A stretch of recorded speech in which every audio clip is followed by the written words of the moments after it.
Roundtable, episode 16.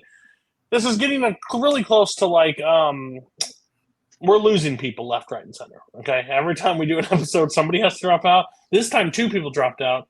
One because they couldn't make the date work. The other because they tried to rig a trivia match. Either though, but we are here to talk movies. 6 movies. A group panel. Koho kind of got 2 movie picks, if we're being real. But we'll talk about that in a second moment.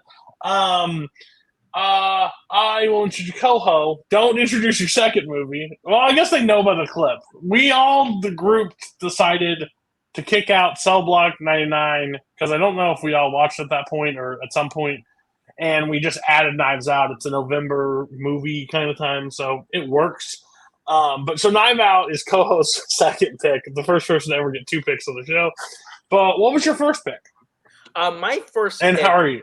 Oh, I'm doing great. I'm actually wearing the sweater for Knives Out because I'm so happy about making Roundtable history. But I also, to what I originally brought was Shadow of the Vampire. Next up, a guy I've wanted on the show for a long time, but holy crap, I thought Andrew Barr's work schedule sucked. Jeremy Potter's might have the worst one. But we finally got him on the show. He's finally able to talk movies. And how are you, good sir? And what'd you bring? I'm good. Don't work retail, kids. Just don't do it. And I brought, because the list was so good. I was the last one to pick. The list was so good at that point, I couldn't bring one of the turds that I love and feel good about it. So, but it's the 50th anniversary of The Sting, so I brought The Sting. Nice. I could have got a Snyder pick. I know that, and I'm so happy I did not. So appreciate you. Thank you. I'm thinking about doing like a fandom episode of this. Like we all bring a fandom movie. It might be really interesting what people could bring to talk about. Next up, by the time of this recording, fandom season will be up and not running, but announcement. That's my new fandom team partner. We're coming back to fandom. We're coming to rule crap and win titles. Not really. But Mark, you bring chaos on the show every time you're here. What'd you bring and how are you? I mean, I think it's funny you say that. I'm not trying to bring chaos. I think I'm just trying to, bring movies I like. I don't believe you. Don't believe you. I mean, listen, I know this is coming out in November, but it's October, and and the wheel picking worked out in my favor. I brought a movie that honestly near and dear to me because I love it a lot. It's one of my childhood favorite movies. I brought From Dusk Till Dawn, the Robert Rodriguez classic. Fuck yeah. You know what? Yeah, y'all people had weird childhoods because you know what? I didn't see this movie when I was a child, and if I did, probably wouldn't sleep through the night. To be honest with you. But your track record is Spring, Power Rangers, Tremors, From Dusk Till Dawn. There's one other one. I'm not Rangers that much. I will give you Power Rangers. Power Rangers. I'm not. I don't know what I know you've had another one, but and then Brian was supposed to be on. Brian couldn't be on. Wish Brian was on. Tried to get him back because we had to record this in a different date than we normally do. He brought a movie I've never seen before, Grosse Point Blank. Really excited to talk about that one. And then Spence was on the show. Spence dropped. We replaced Knives Out. So Knives Out's there now. And I brought Minority Report.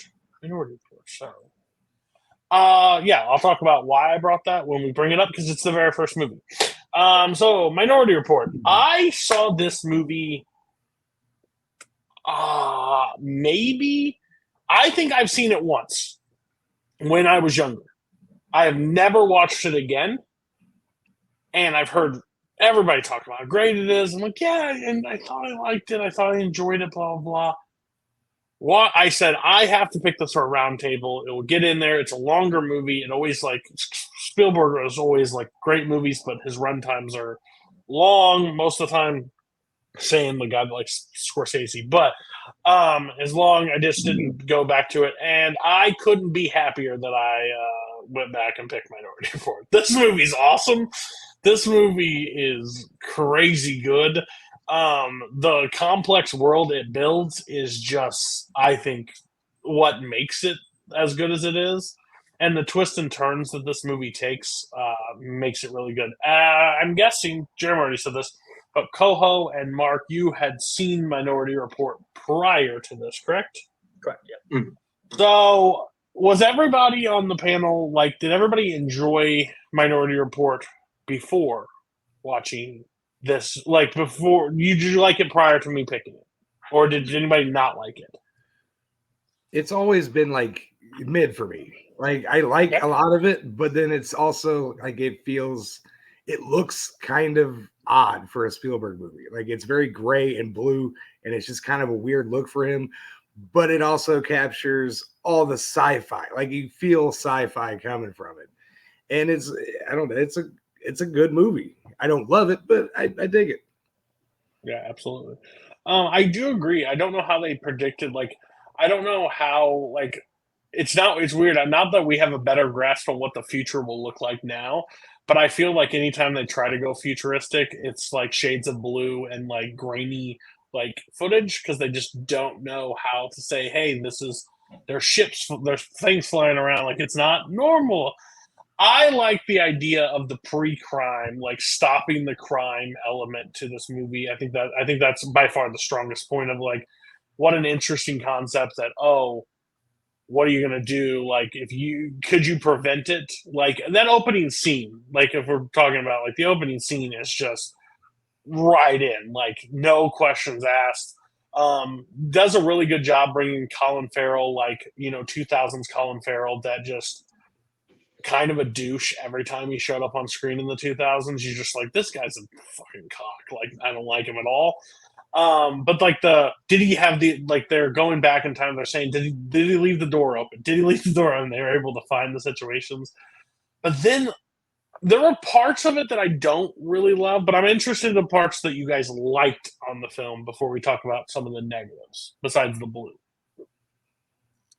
Not all at once. I mean, I think that the thing with Minority Report for me that's so cool and weird at the same time, almost like an eerie feeling, is how almost cynical Spielberg is with this one. It feels very out of pocket for him in this sort of like there's like the stretch of like post 9/11 Spielberg where he either goes really optimistic and bright like The Terminal and Catch Me If You Can, or kind of dour like Minority Report and War of the Worlds and Munich, where it's like more serious, more dour. And I think this is the most of those.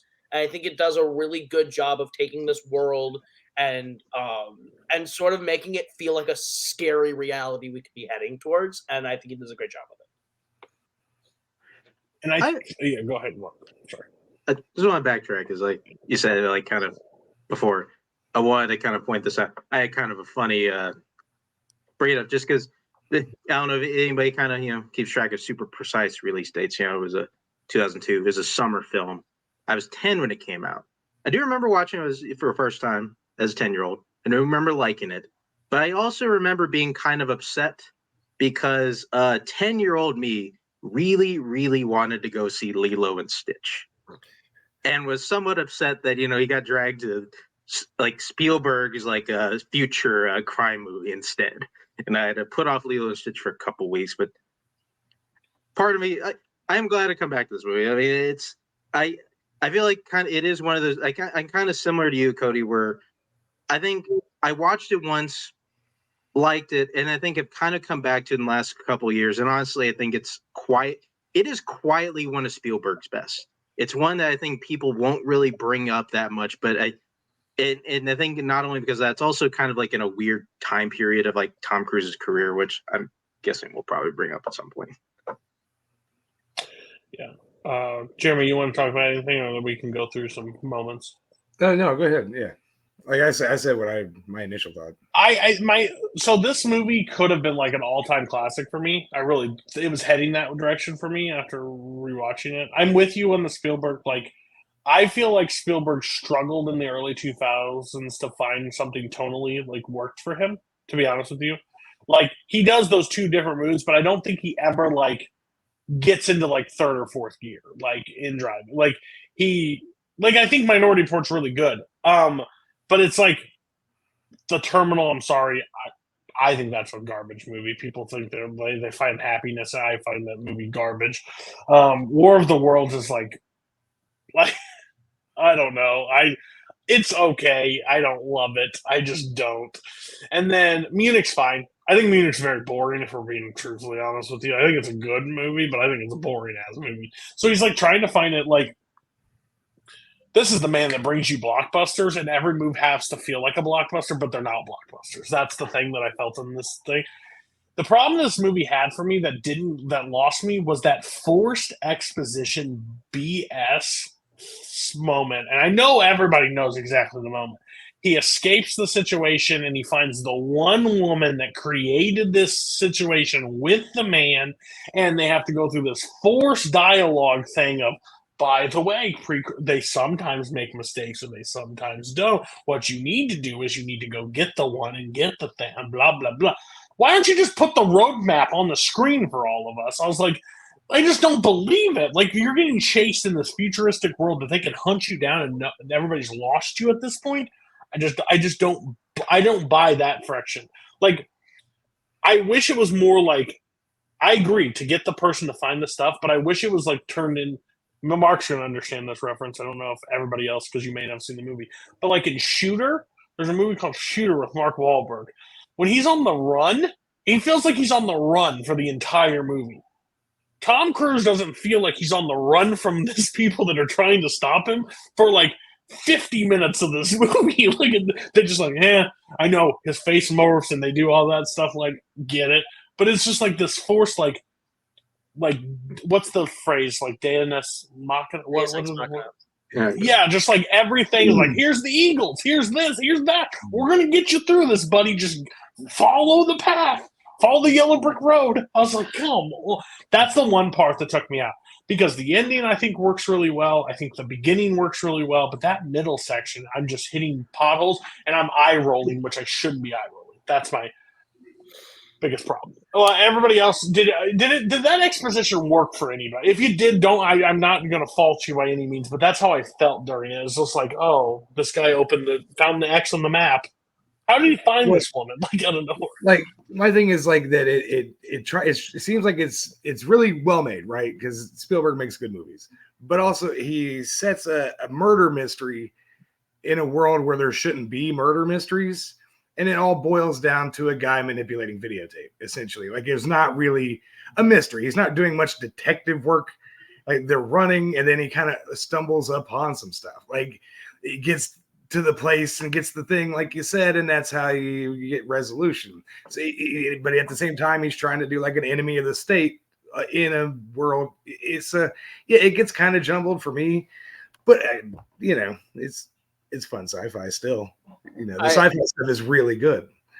I wholeheartedly agree. I think the stuff that I don't like is exactly what you point out, that they're doing a murder mystery where the conceit of the world is they know you're innocent or guilty before it happens. So I think like the inherent concept of this precognition can be wrong is a great setup for like a political thriller. Or like a legal thriller of types where like I feel like the idea of the world is so cool. I think this specific story in the world is not as cool as the world it's in. Like I almost like would love to see like Better Call Saul lawyers in this world and see how do you defend someone that the evidence is you're guilty but you haven't committed anything. Like I feel like that's a cooler idea than what we got. But like basing it entirely just off of the world and the story we got, it's very convenient. It's very ABC. And I feel like Tom Cruise doesn't really struggle a whole lot through this movie. Like there's struggles, but he's going to be fine through all of it. I never like have any doubt Tom Cruise is going to be fine. I feel more in fear of Tom Cruise on the run in like Rogue Nation than I do in this. He escapes with a woman, like a whole blown woman, and is able to, and she has no like working, like she hasn't walked at all. And he's able to get right away with her. Well, what? There's not better security in a pre-crime situation that these three people can be stolen that easily? That's a problem. No one saw that one coming. Mark, go ahead. I think you're going to defend it. Go ahead. I mean, a little bit. I mean, like, that's fair. Honestly, like, I hear what you guys are saying, and there are absolutely plot holes in this. And Cody, you just brought one up. Like, like how is he still a like I get it like oh he used his eyes to get in the pre-crime thing, but like how are his eyes like still good to get inside like your most secure like to like into like your most secure facility like after this dude gets charged with murder probably take his eyes out of the database. You probably don't need to be doing that, but I mean I do feel like a little bit of it doesn't really matter so much for me just because I feel like the character journey is still really good. I feel like this is low like because I mean we bring up Tom Cruise. I feel like this is maybe it's low key, I think, one of my favorite of his performances. And I think it's mainly just because of like just this weird journey he goes throughout the entire film of him, not only him trying to prove his innocence, but him trying to kind of convince people and convince himself that he's not capable of murder. Like that I'm not a murderer. Nothing is going to get me to murder somebody. And then until he gets put in the situation and like we just see like that little light change in his eyes, like I'm gonna kill this man. Like there's that whole like his whole character journey, I think kind of fixes a lot of that where even though yeah, there's like a lot of these coincidences, it doesn't I don't really feel those like that much going back and rewatching it just because I like the journey so much. And I think like Spielberg makes it fun. And I think Spielberg does have like that kind of Nolan in him a little bit where like even though like he has plot holes in his stories, like his movies are so fun. You kind of don't really notice. I can't say I didn't have fun with this movie. That's the one thing I will say. I think I wish the movie would have changed the direction. Like instead of bringing like what it feels like is just everything is like, of course this is happening now. Like, oh, this is a cool pre-crime moment. Oh, now they're gonna send somebody that's overseeing this bullshit, and the guy comes in and looks like the biggest scumball in the world. And you're like, yep, this is the guy that's gonna put and they bust him for doping. Like that's the problem that he does. He dopes. Like what? And he watches he has contact with like footage from his child that got killed. Like oh, fucking just take him out back and fire a shotgun bolt in his head. The man did nothing really wrong besides being a.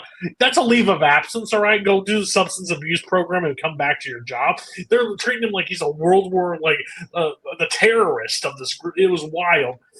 So that was one thing that I was just like, this is like the most wild thing that he's doing this thing. What I wish would have happened is the pre-crime doing more of those missions kind of thing, and he makes the wrong decision but would have like but it turns out that was the right decision, but it impact like I think that could have led to like some more interesting injury because we went one back to stop pre-crime and we really never went back to well we went second time but we didn't have like multiple steps, which I wish I would have had. I do appreciate the move of putting the snuff film live on call in front of all those people that have no idea what's happening and know like this guy is here is gonna kill this person. No, we're just watching on screen everybody while women. Oh God! Like yeah, watch him come down and just strangle her in the water. That was bull. But no, overall, like again, I nitpick those things because they're eye rolling moments, but they're very honestly very early 2000s moments in film that are. They're in every movie. Like they're experiencing like everything. So I have no faults with that. Anything else we want to bring up? Do we want to talk about the ending at all? Did you guys enjoy the ending? I love the ending. Honestly, it got me full right, like back on board. Like that's a cool moment. Like he was able to trick the pre-crime sets that he looked innocent, and then they found out and said, "No, motherfucker," and they did it at a party, which I still find hilarious. But and we can talk about anything else before we give scores. Whatever you guys want to talk about.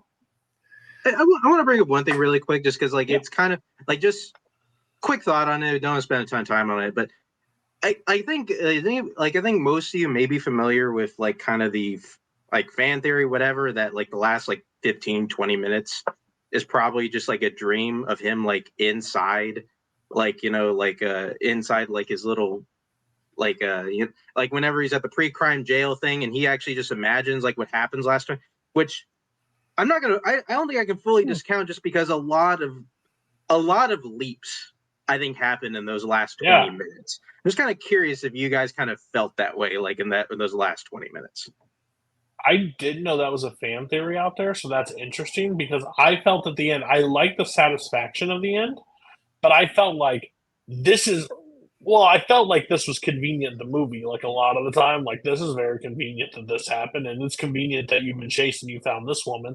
It's convenient she had the antidote, like, so you don't get like the sting in your neck. Like, all these things just work out for him. So I was like, wow, he made some leaps in his last few things. And last time I saw him, he's in jail. So like, this is impressive, like movements. But that would make more sense than if it's a dream. But I don't know. Everybody else feel like that or no? I could see that. I could see that working. I guess it's not. It never had actually thought about that theory or heard of that theory. But I mean, it could go so far as to somewhat band-aid solution some of the conveniences. But yeah, I mean, I think the ending works. I think against all odds, the ending actually really works, and I enjoy it. So You say honestly, like by the time you get to the end of this movie, like I'm ready for it to end. Like it feels longer than it is. And so when we get there, I'm just kind of like, yep, we're going here. Oh, okay. And then we're here. All right, cool. And the credits, cool. Like, and then I'm just like, all right, I'm done. I'm gonna go. So no thoughts either way. This is the movie I was least excited about on the list. I'm not gonna lie. Well, I'm so happy I picked it for you, Jeremy. Okay, so we're gonna give scores. Jeremy, you have Letterboxd or no? I do. It's not very active, and that's I just use it to troll. So no, that's fair. So we do a 5-star scale. So you can do 5.5. Don't do like 4 2/4 like Bar. It's my movie. I'm putting 4 stars on it. I enjoyed it a lot. I think it could go up, but again, this is like the first. Honestly, this is a rewatch, like a new watch. Like I haven't seen this movie in so long. I couldn't tell you. I remember the beginning of this movie. Everything else, the twists, the turns, I was like, I didn't know. I didn't see it coming. So for that, I have to give 4 stars. I could see it going up if I just let my asshole brain turn off for a second and be like, oh, that's convenient. That's really interesting. But Koho, what's your rating? 4 stars. I mean, as much as I want to be like nitpick this, nitpick that, it's Spielberg. Spielberg doesn't make bad movies, like hardly ever, if ever. I think that there's a lot of really great things about Minority Report. I think the world is super realistic and super interesting. I think even if the plot doesn't fully gel with me all the way through, I think that regardless, Tom Cruise is doing a good job, and I think the movie itself is really entertaining. So 4 stars. I really enjoyed it. Jeremy. Okay, I've never seen a Spielberg movie that I didn't like to a certain amount. This would not be one of my higher ones, but I'll give it 3.5 just because like it's so well made because he makes good movies.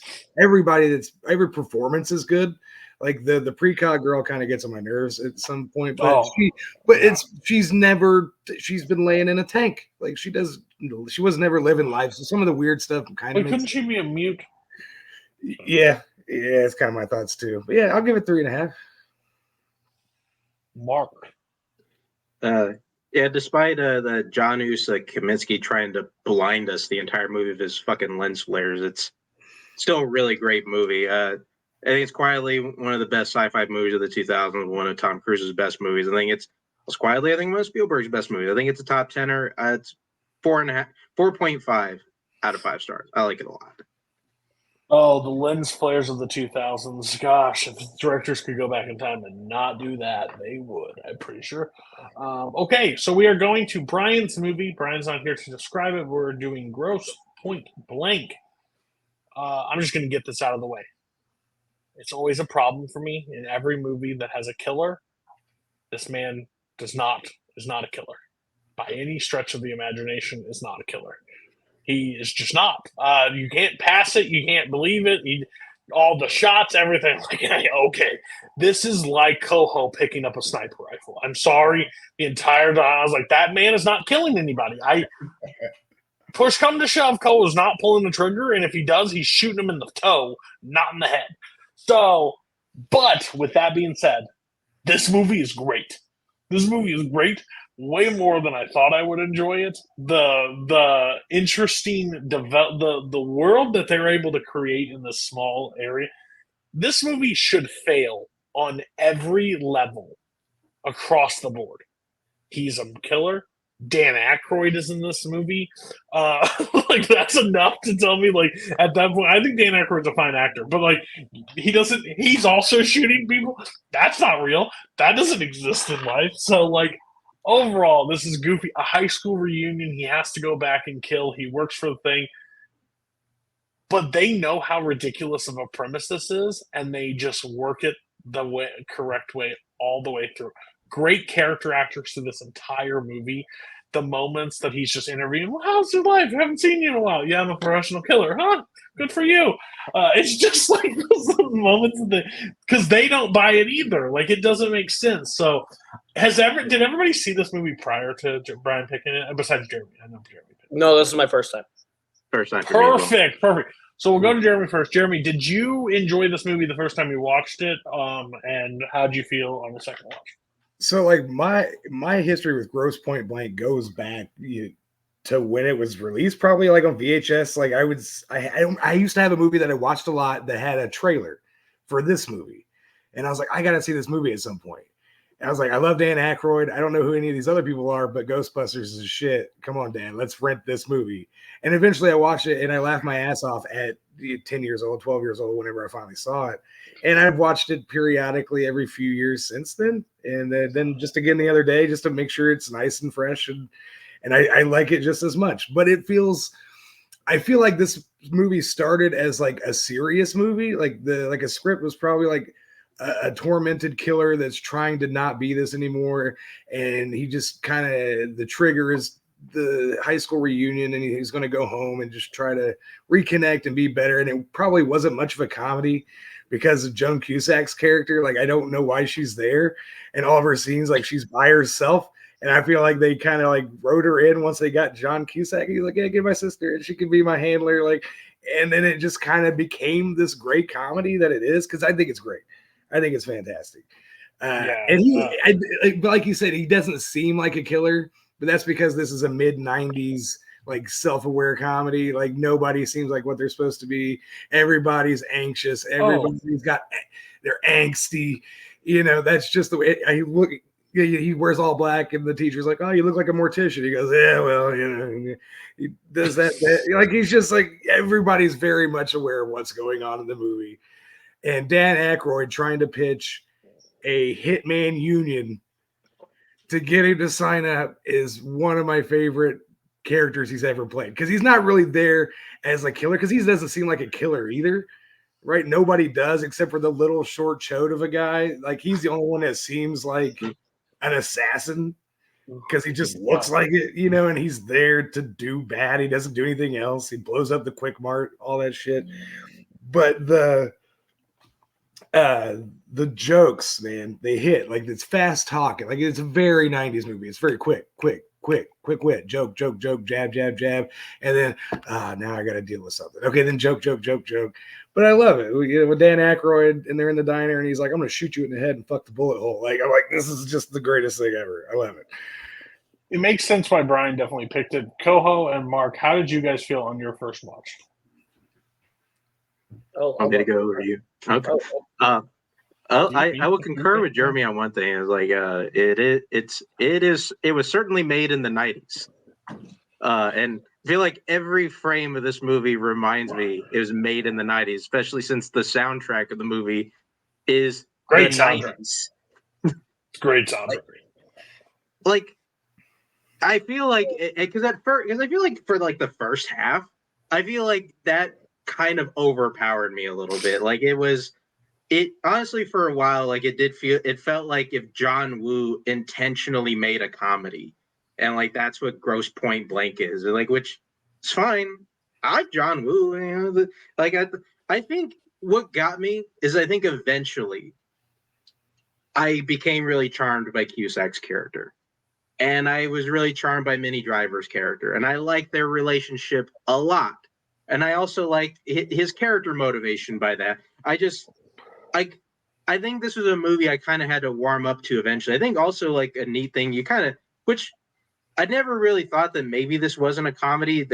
Although I think that is the thing that kind of sets this one apart in that sense, where I feel like usually in kind of a lot of these kind of, like, at least a lot of these kind of actiony 90s movies, they'll have at least one action guy in these movies. And everybody in this movie has a comedy background. Everybody's a comedian. The fact that they got Dan Aykroyd to play the bad guy hitman, like, makes no sense. But you know what? by the second act, you're just kind of rolling with it because like I just kind of want to see what they're gonna do here. Cool. So I really, really loved a lot of this movie. I think that Cusack is an actor that I typically don't like. I typically don't like John Cusack in a lot of stuff. I think he can either be really boring or really grating, and I think he comes into this with so much charm and this really perfect like marriage of character and actor, and just hits a home run. I think he's so likable through the entire movie to where he's talking to his therapist. I think Alan Arkin is so unsung great in this. Of those two, of having the therapist be the catalyst of like talking him through this, and then like the Minnie Driver relationship is so sweet. And to just have each little moment he has throughout this, where like going home and finding out his home doesn't exist, we're going and seeing his mom at the nursing home, or like reconnecting with his high school best friend, and it's like all these great like moments that are so human, but are just all punctuated by these great jokes of like, oh, well, 10 years, where have you been? Well, I joined the army, and then I went into private contracting, and now I'm a professional killer. You don't say. Like, it's great energy back and forth between everyone. I think it's a blast. Dude, when he sits there with Alan Arkin and he goes, "You're supposed to give me advice. I told you not to come back, and you come back every time. And you sit there and you talk to me for an hour, and then you leave. Same time every week. Same time every week. I suggest you go to your high school and kill nobody." Like, he just does like the big thing. Don't kill anybody. It worked really well. I also thought, like, I'm with you. I think John Cusack is one of those actors that I feel like he's fine in some things. I don't love him at all, but I feel like if I was in a room with him, I would leave because I feel like he would annoy the piss out of me, to be honest with you. He gives that vibe. But like in this movie, he's likable. Like, that's the thing. He is a likable character, especially with Minnie Driver. Like, they are a great rom-com, like almost duo in this situation. I love the scene where the guy that's the like police force for the neighborhood shows up, and he's like, "Can you use physical force?" So, yes, you can. Oh, really? That's interesting. So what would you do if I was seeing? Like, he's just like, come on, like tempting him at it, and the guys are like, buzz off. Like, you don't need to be. Well, you show up at all hours of the night. You don't tell us. Like, you need to tell us. Like, he's just this nerdy guy that pops up. I think the script is really smart in this movie. Like, I think that's worked. But it's the character direction too, because like every character doesn't seem like what they're playing on screen. Like, all the people that are coming to kill John Cusack are not those characters that you believe. I do definitely love the scene where Minnie Driver and her dad are in the bathtub, and like he like opens the door and they're like they just push the door shut. I'm good. It just works. It works. It's goofy. It's silly. For him not to be comedic, like to be a killer, that's the whole point of it. I know that. It's just funny to me that he is the killer. And the man yells popcorn and slams the TV on Dan Aykroyd's head. Like, works.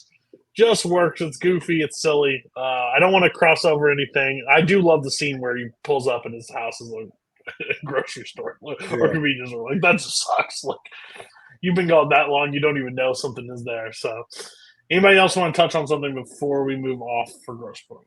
Well, I forget Alan Arkin's in this. I love Alan Arkin so much, and I forget he's in it sometimes because he's just not there enough. But I think that also lends to the character. Like, he needs his shrink at the beginning, and then as he goes through and he actually starts dealing with all of his issues, he doesn't really need his shrink anymore. Like, he's dealing with his own life. He doesn't have to keep calling him. But the one spot where he calls and Alan Arkin's just curled up on his own couch, clutching the pillow, not answering the phone because he knows it's a crazy hitman on the other end. He's just there. And he doesn't do anything except lay on a couch for 5 seconds. Yeah. And it's a great scene. It's a great shot. And he's just fantastic. I think my favorite scene in this whole thing is when he first goes to Minnie Driver and she's on the air. And like the first time they see and they kiss and the whole thing is great, and then he leaves.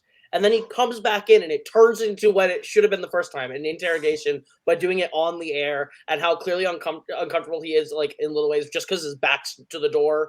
And like, it just seems like he's uncomfortable with the interview, but it's more because he can't see all the exits. And it's great. I think little touches like that throughout that, especially with that scene, are phenomenal. Yeah, the definitely 90s, the paid up 90s really well. love. Yeah, the 90s love some talk radio, get help. Like there's a little like you like Frasier? We got a Frasier scene in here for you. Here, check it out. Like, yeah. Put in the trailer. Make sure people know that they can get a glimpse of Frasier right now. Like, come on in. Mark, were you gonna say something? No, not like I feel like I feel like on some end, like I kind of like that you guys like this one. I have a feeling maybe more on rewatch this one can go on because I think also kind of after it's stewing around in my head, I think a thing I kind of really liked about it is pretty much how it ends, and like I think more of like the inner character conflict he has because that entire movie he knows he has to kill her dad. Like it's something that is in the back of his head the entire time, and then it's not something we figure out till the end. And there's almost something I wish like maybe they hinted to us like a little bit before, just so that like I don't know, like I know that he's dealing with this shit like kind of throughout the movie. He didn't know. Like He didn't know? the file Like is all sealed up. Like he's not acknowledging it. He's not going to Detroit. He's not trying to do the job. Yeah, that's why Joan Cusack's getting onto him. She's like, did you do it yet? Maybe tomorrow. But he hasn't even looked at it. Okay. When he opens it, he goes, then he's like, shit. And that's when he's got to go like be the good guy. And he's going to save him. And that's when Dan Aykroyd's in the van.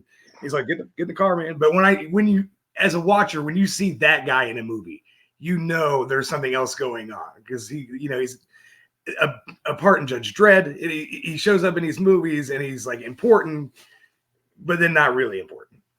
That's how his characters he always plays. But all right, so Brian's not here to give a score, but we're going to go to Koho first. What's your score? Brian would be very happy. I'm giving this one 4.5. I really loved Grosse Point Blank. It's one that I think will climb my favorites lists. It's one I'm going to come back to quite a bit. Easy to climb that list. It is pretty easy to climb that list for now that there's a top 250. So it's definitely one that will make an appearance on the list at some point. His list is the school whore. Just gets passed around, easy to get on there, no problems. Jeremy. I mean, I was going to give it 4, but Koho's newfound enthusiasm. Yeah, I'm going to give it 4.5 too. Like it's almost perfect. It's not a perfect movie. 5 more minutes of Alan Arkin would probably push it over the top. One more scene, but yeah, there's nothing in it I don't like. You can nitpick all you want, but there's nothing to really pick at. I mean, the scene with his mom is kind of sad, but it's there for a reason. And yeah, other than that, that's it. It's great. Big Chill, what is your... Yeah, I think I still got to stand by. Like, I think the 90s of it all, like, really got me, like, at least in the first act or so. Like, yeah, I warmed up to it, though. I still had a pretty good time. 3.5 stars out of 5.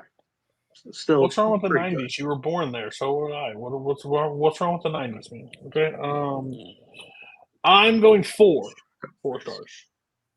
I could definitely see it going up. I could see it going down. We're gonna go 4. People know this episode, know a trend of these episodes. When I put movies in the middle, normally probably not the biggest fan sometimes, or they bring the most conversation. We're going to start co-host pick, Shadow of a Vampire. I'm just going to get this out of the way. Why the fuck do you bring this movie? So I did my my horror list last year, my challenge, my 101 rights. And then that had Charlie Brown and Haunted Mansion and all that jazz. But I had double featured Nosferatu and Shadow of the Vampire on the same day. And that was a really fun experience, and I really enjoyed how unexpectedly weird Shadow of the Vampire was, where I think that they make such a great almost fable that adds to the myth of the original movie by making a totally fake horror movie out of the making of a real movie. I think they do such a great job of building into that mythological nature that Nosferatu as a movie has, and to just do this great little like horror movie, very short, in and out, John Malkovich is making Nosferatu, and he gets a real vampire to be Nosferatu. And like Willem Dafoe is just incredible. I think he is giving a great performance in this movie as Matt Shrek, and I think there's a lot to be said about it. I think there's a lot of weird eccentricities that just really work for me. I think Shadow of the Vampire is super fun. I believe this is John Malkovich's and Willem Dafoe's worst performance to date that I have ever seen in my life. Holy shit. I know the concept of this movie, and as I was watching it, I wanted this concept to be over faster than it started. It got to the point of uncomfortable for me at some point. Like, as I put it, I don't know if everybody has a friend like this. You probably don't even have a friend like this, but you have a person in your life that has been there around some point. Have you ever had a person that somebody in your group of friends or people that can do like accents and like they don't sound terrible? That's kind of funny. It's kind of they can do it as a moment and drops a little humor. But then there's that one friend that thinks they're equally as funny as that person and tries the accent and they sound like they're coming from planet like Pluto. It doesn't even come close to what it is. This was this movie for me. These people in here, and I know how creepy, like how weird Willem Dafoe is as an actor, and I know how John Malkovich. I think they're both great. This was one of the biggest swings and misses for me on a movie I've ever seen. I have not seen Nosferatu. I don't know if that helps, hurts, impacts what. I don't know. Yeah. But ouch. Like, and if this is even if this 10% of this is a Nosferatu's garbage too. I'm out. Because everybody had high ratings on this when you put on there, and I was like, I know my friend Kaleb very well. I know him very well. This is the most out of left field. It's like you're going to catch a ball and a bull hits you. It's not the same sport. It doesn't make any sense. I never saw it coming. Crazy. So I'm interested to hear. Did anybody else besides Mark? Did you see this movie prior to Koho picking it? Didn't even know it was a movie. Okay, so Jeremy likes it. I can already tell Jeremy likes this. So go. You can gush, and then Mark can tell us, and then I can be on the odd man on the island. Okay, so like I also have done the double feature, the Nosferatu and Shadow of a Vampire. I did it years and years and years ago, but I love this movie. It's so funny. I don't know if comedy is one of the listings on IMDb, but it's a comedy. Like, it's not really scary. There's no horror. Eddie Izzard is great in everything, but in this is great. Like, going up the first scene with Orlok, and he's like, this is where you're gonna meet him, and we first see him in the film, and he's just kind of like, now, like, I go, and he walks, and he's like, oh, do I keep going? Like, the constant direction by Malkovich with his terrible German accent is fantastic. Anytime Udo Kier shows up, I'm like, yeah, this is gonna be a good bad movie, but this is a good movie. Like, I don't know why Carrie Elway shows up later. Like, he's there for no reason with also another terrible German accent, which is fine. And it's absolutely fine.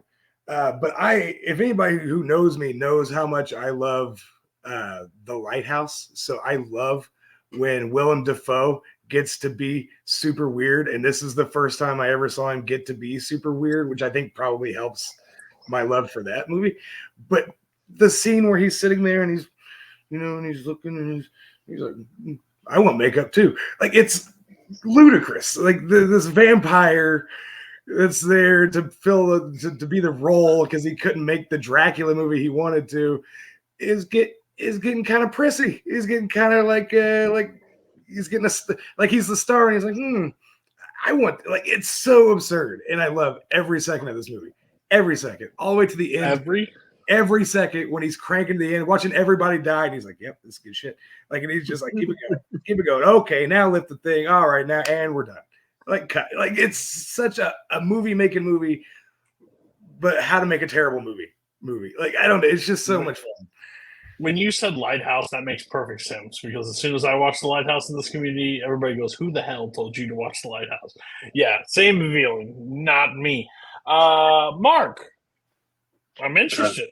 Oh, I should just make you do like this and then like tell us where it goes, like drop it or not. But go ahead.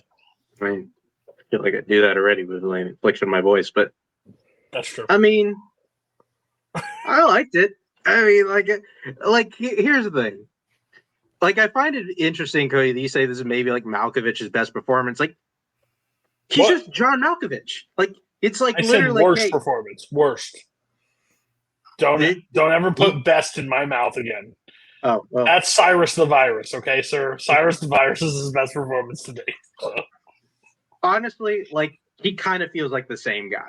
Malkovich is like just doing Malkovich in this movie, which I think kind of works. Like, I kind of like that he's just like doing crazy guy Malkovich. Like, this does kind of feel like, you know, he's just kind of going insane trying to make like his weird ass movie and like kind of going full like what's the word, Daniel Day-Lewis, you know what I mean by, you know, kind of committing the role, like whatever. But I like that. And I mean, there is also like just anytime we need, you know, just the weirdest performance ever from anybody, you know, all the movie execs are shuffling through their drawers to find Willem Dafoe's phone number, you know, and that's, you know, what this performance, I mean, I will completely be on board whenever, you know, you're telling me that we're gonna have a bunch of like kind of actors that you would not think would even come close to be in the same room with each other, and we're gonna ask them to ham it up for about 90 minutes. Like, I'll give it a shot, like, just because I think it's at least it's worth trying. I think part of me does like kind of wish that this was maybe kind of a closer. Like, I kind of wish like it wasn't like a spoof. I wish they actually, like, part of me kind of wishes this was more along the lines of like The Disaster Artist, and like we're trying to like do like a weird, absurd look at how a real movie was made. I mean, because dumb me thought for the first 40 minutes, like, oh, this is actually what they did to get Nosferatu done, and then I felt like dumber after, you know, the next half when I noticed that wasn't what was happening. But I mean, I do enjoy the movie. Like, I like, you know, and I also do think it's kind of a fun commentary on like kind of on a filmmaker's sacrifice to make a good film, especially like in that like third act. Like, I get it. I think part of that is in there. Like, it's a little bit eye rolling too, but I do think it is interesting. So that brings up an interesting point for this. I think there are people that give bumps to movies made about people making movies in film.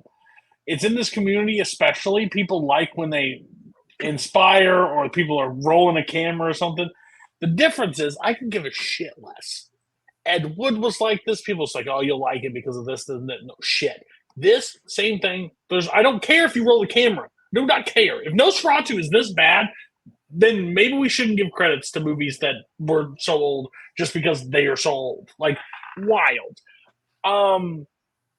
Yeah, Koho, you can gush a little bit more. I let you get your first opinion, but go ahead. Like, it just seems like the most out of bounds pick for you. This is like you putting a Green Bay Packers hat on. It makes no sense in my brain why this happened. No, it's one of those where I really wasn't expecting anything from this either when I was like trying to push out of my comfort zone and like watch a bunch of like horror movies or creepy movies and stuff like that. And this was one that I really only watched because I really enjoyed Nosferatu, which is like really fun, creepy, gothic horror movie. And like a lot of the things about Nosferatu from the 20s still look really good, and like a lot of their techniques when you look up how they did it are like really weird. And I like that the movie infuses like that element into its story where it's like, how we had to film in the daylight, we have to do this weird technique with this, and like all the production troubles, but to like weave it into a totally fictional story that I think surmises the thesis of the original Nosferatu anyway, just in a sort of meta way of being a movie about sacrificing for art and like the depths that people will sink out of obsession for perfection, that they will unleash unspeakable horror to do it. And I think that there's a fun commentary and like honestly a really cynical commentary on storytelling in there that is really interesting to unpack and fun to unpack. I think that Malkovich is fun. I think that Willem Dafoe though is like just absolutely magnificent. I think he's giving a really great performance. Like it's one of those ones where like I only knew about this movie because it was his first nomination post Platoon. It was like Dafoe got nominated for this, and I was like, what is this? And like watching his performance, I totally support. He's amazing in this. I think his dedication to playing such an otherworldly person in such an legendary with a legendary actor that we don't really know much about in an otherworldly role in such a legendary movie, and to just bring Willem Dafoe into the middle of that and let him just eat is great. I think he's so fun. I think the makeup for him is so cool. I think they do such a great job of like trying to recreate Nosferatu in like a modern day, like with modern day Hollywood prosthetics. How do you update and recreate the Nosferatu stuff from the 20s? Is really cool. I think one of the weirdest things that like weirdly just totally clicked in my mind and made sense extra about the movie was finding out that it's like produced by Nicolas Cage. Like it's a Nicolas Cage movie that he didn't direct or write, but like had creative influence. No, that makes perfect sense. And you can completely feel Nicolas Cage's influence on this movie as being such a batshit gothic horror love letter to like classic silent horror, which is like his thing. Like it's this he loves classic silent horror movies, and to have him like produce this is so fun. I love what this movie goes for. It's so unique to me that like in a world where like you have so many, like Cody said, so many movie about movies. Like you have Hail Caesar and Once Upon a Time in Hollywood and all those. Like I love those movies, but nothing I think exists in the movie about movie sphere like this. And even in just general movies, not really anything exists like this, where they take the myth of a legendary movie and rewrite it into something totally fictional that emphasizes the point of the original movie. I think it's really cool.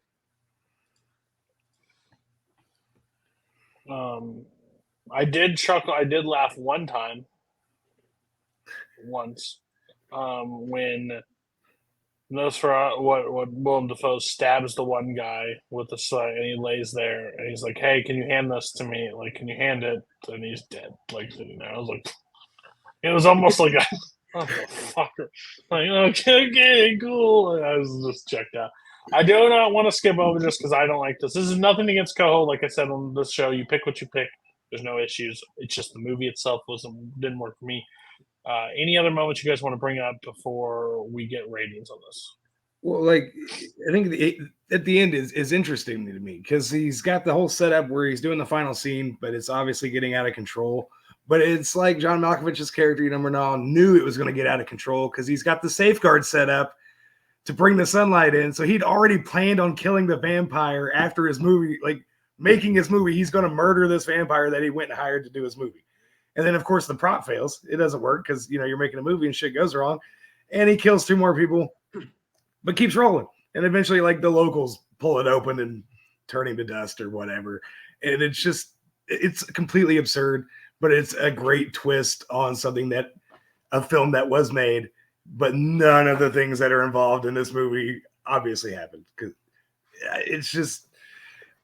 But yeah, like you said, the Nicolas Cage stuff, I could see Nicolas Cage playing John Malkovich's part.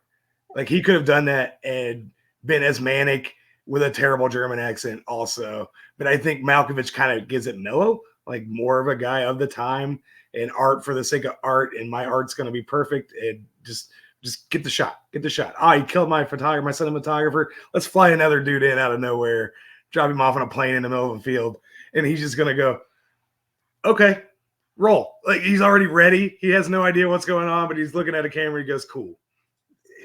And the way they like tie that final, like the famous Nosferatu frame of like the hand on heart thing, and using that in the context of this movie is so cool. It's so fun. I love the moment. It hits, man. It works. Totally different than it is in the actual movie. So cool. I mean, one thing that did kind of tickle me, at least from the end, was how, at least especially you were talking about the end, everything's going poorly and, everybody's dying.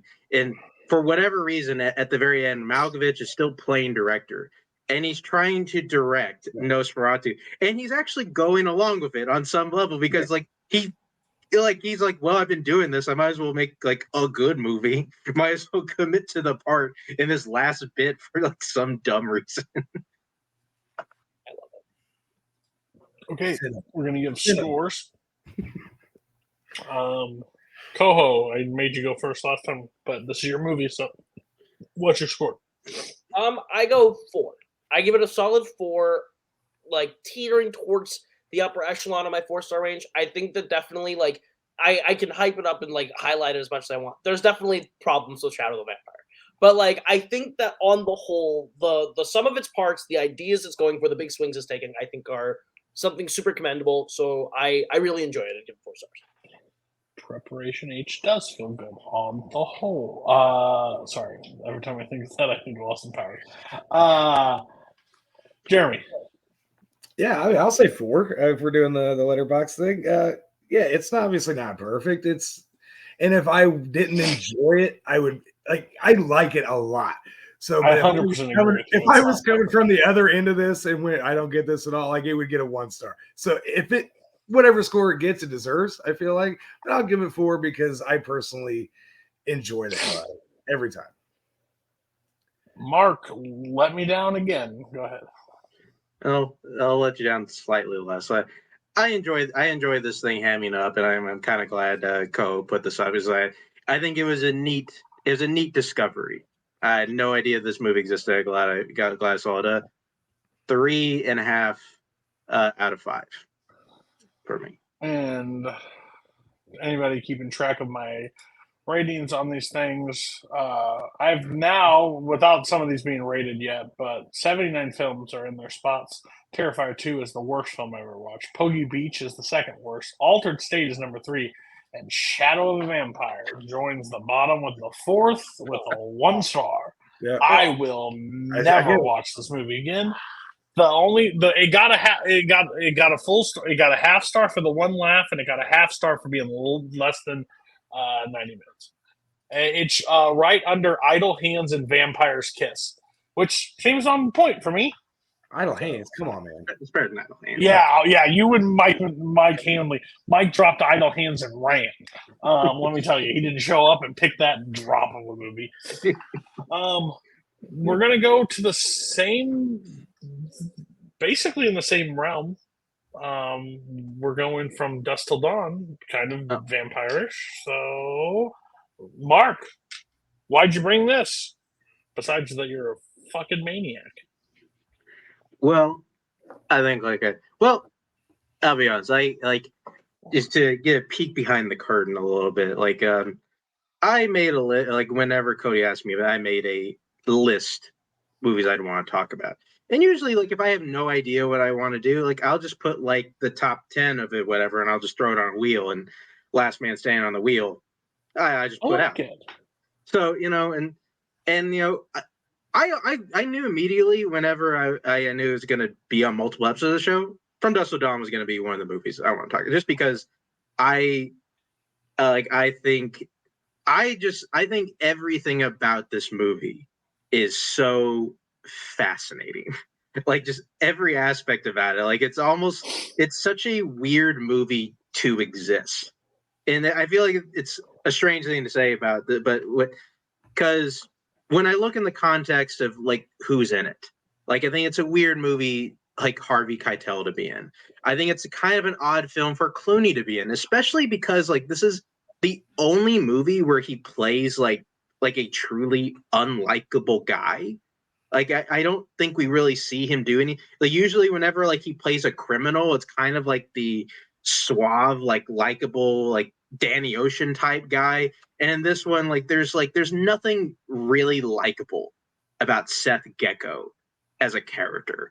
And I think they do a very good job of setting up other characters like that. And I love the story progression. I stand by this wholeheartedly. If you come across somebody who, weirdly enough, has never heard of From Dusk Till Dawn, they have no idea what it's about, never heard about one bit, you take away their phone, you show them right there on the spot, and just watch their mind being blown. It's just they're not going to know what the fuck is happening. It's the first half is oh, this is kind of some crime escapee movie, and then fucking vampires show up. Nobody would have guessed that. You're just sit through this movie without a trailer. Listen, we're gonna jump something real quick. I believe, and again, I do not have this rating. I do not have this list. One of the coolest last shots in any film. When they show the back of the bar and it's like into the old like Mayan like kind of like pyramid or whatever that is sweet. Like you only see the front of this bar the entire time or inside, but what it's connected to and explaining the stuff, that was just sweet. I just want to get this out of the way. You guys want to talk about the elephant in the room now, or you want to wait? Because Tarantino should not be in the fucking movie. I'm sorry. He's terrible. Somebody that can write dialogue. Like, Bobby Fischer plays chess. Like, a brilliant, just a master of everything. He can't put sentences together on screen that makes it sound believable in any film. Like Danny Trejo, when he looks at them, is my reaction every time he talks. Like, how does somebody write but not speak like coherently? It's crazy. We can also talk about the other. Salma Hayek is just one of the most beautiful women ever, and they know exactly what they had in this film. Like it was a worst scene ever for me to put on the screen, and my wife just opened it. What the hell are you watching? Listen. It's a movie. It's Dusk Till Dawn. You just came in one moment that this is happening, but I'm just blown away. I am blown away how bad Tarantino is as an actor. Like, it is insane to me. But that first, two bad things. Tarantino's acting, that tribal sleeve for Clooney, two of the worst choices that has ever been made. Like, I don't know if tribal can work for everybody or nobody. It does not work for George Clooney. Does not work for George Clooney. Should not have worked for George Clooney. But where they shoot those bottles and fucking catch that guy on fire behind it, and it just that explosion too that they are able to do, and it almost like the pieces of whatever that is almost takes them out. Like they are not far enough away. I was like, holy crap, that does go far. I think this movie is what I said. Mike, you're on the money. Mike Hanley and me hopped on the call and goes, what do you want to watch? Here's a movie he suggested. We watched From Dusk Till Dawn together. I knew nothing about it, didn't know anything. And I don't think he watched the movie. I think he just watched my facial reactions as this was happening. Because this is like a complete, just like, where are we go? Like, did not see it coming. I think it's not a movie that I ever like love, because I think one of the main characters is literally worse than a block of wood. But like, and he's next to Mr. Charisma. Like, the man is the most charming man in the entire. George Clooney, I think, could like sell ice to Eskimos. Like, the dude is just so believable in everything he does, and every character actor at the Titty Twister, like one all-time bar name, by the way, all-time, like absolutely just brilliant name. Like, it just all-time works. Monologue by Cheech Marin as well.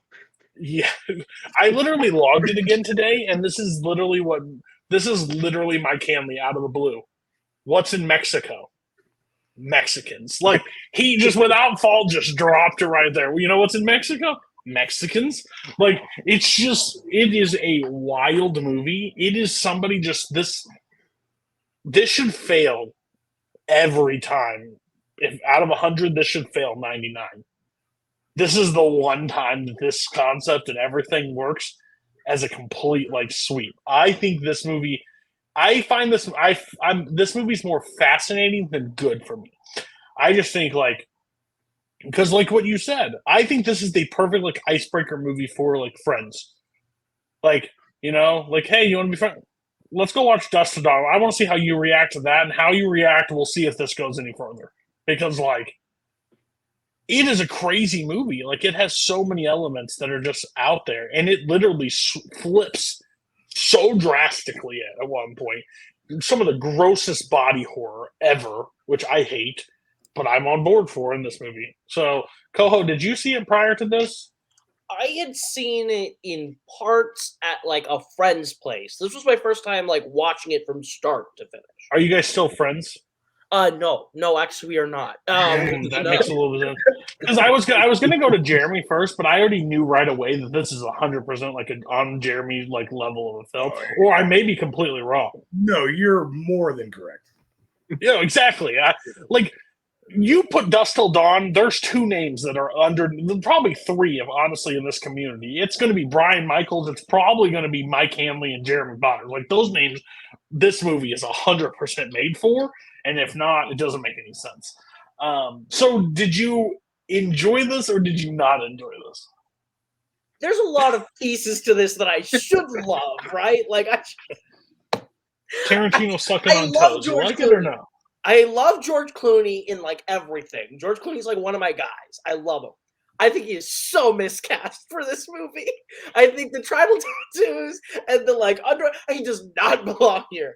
And I think that Tarantino, it's so weird because Tarantino in his own movies, whenever he makes like the small appearance, like Reservoir Dogs, he's like really good. And in like the small piece he has in Pulp Fiction, he's entertaining. And like when he does the narration in The Hateful Eight, he's entertaining. But like this, where it's like a large dose of his acting, I was really baffled because I wasn't quite sure what he was trying to do.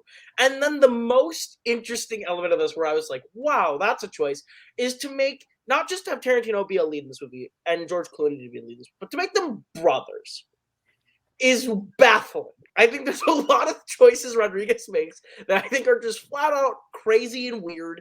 I commend the effort. I think this movie is bad up until the final bits with like the snake lounge and like all the fucking vampire shit. When all the shit hits the fan at the end is when I'm like, this is so crazy, it's kind of entertaining.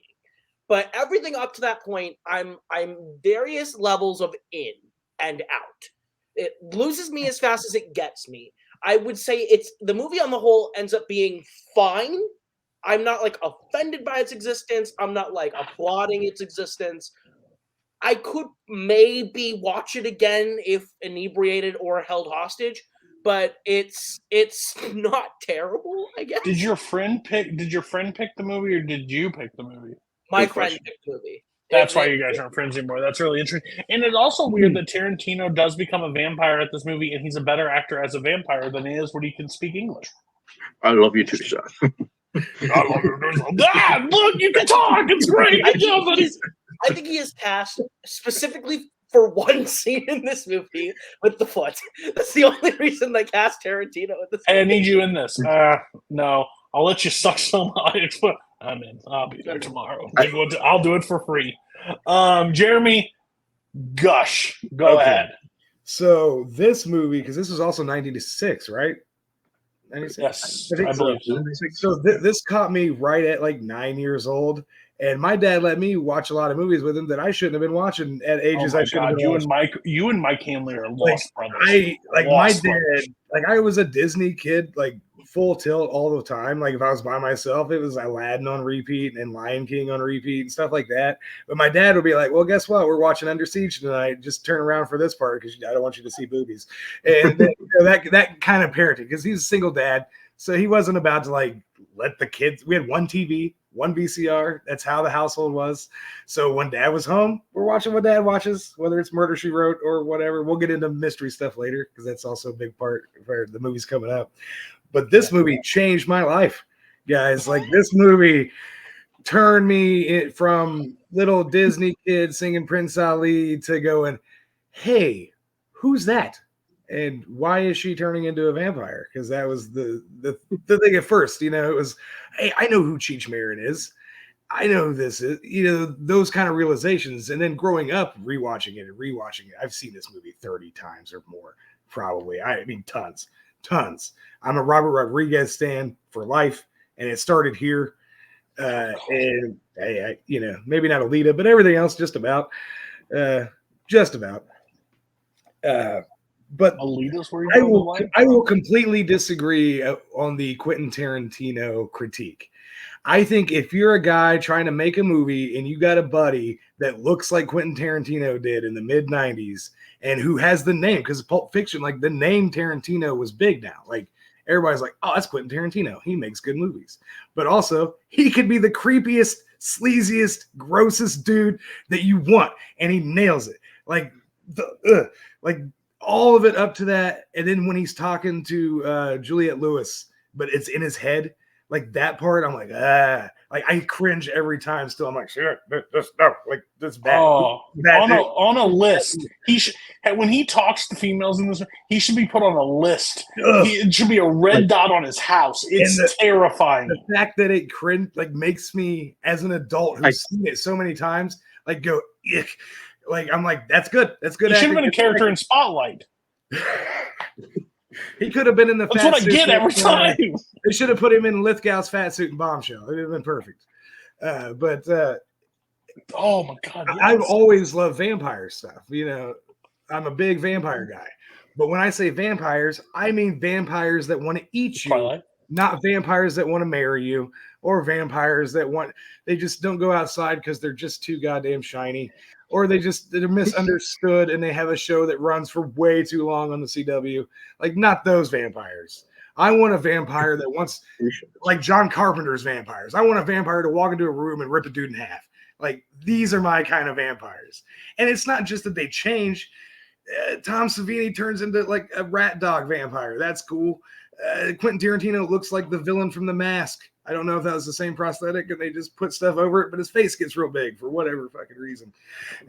Fred Williamson's mouth splits and it's kind of like two different sets of teeth. Like, they really showed a lot of originality and really put in, and it's all practical. There's so much goo. There is nothing like a good load of goo in a goofy horror movie. But the main guy, and also Harvey Keitel, kills it.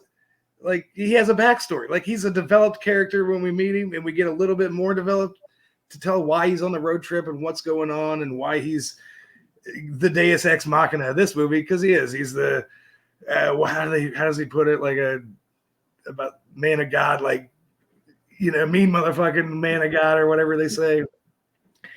But Clooney crushes it. Like, he's on doing ER, and he finally escaped the mullet from the Roseanne years, like the soap opera Roseanne 80s stuff. And he's like, all right, I got past that. But now everybody thinks that I'm just this giant puppy dog, and he's probably frustrated with it.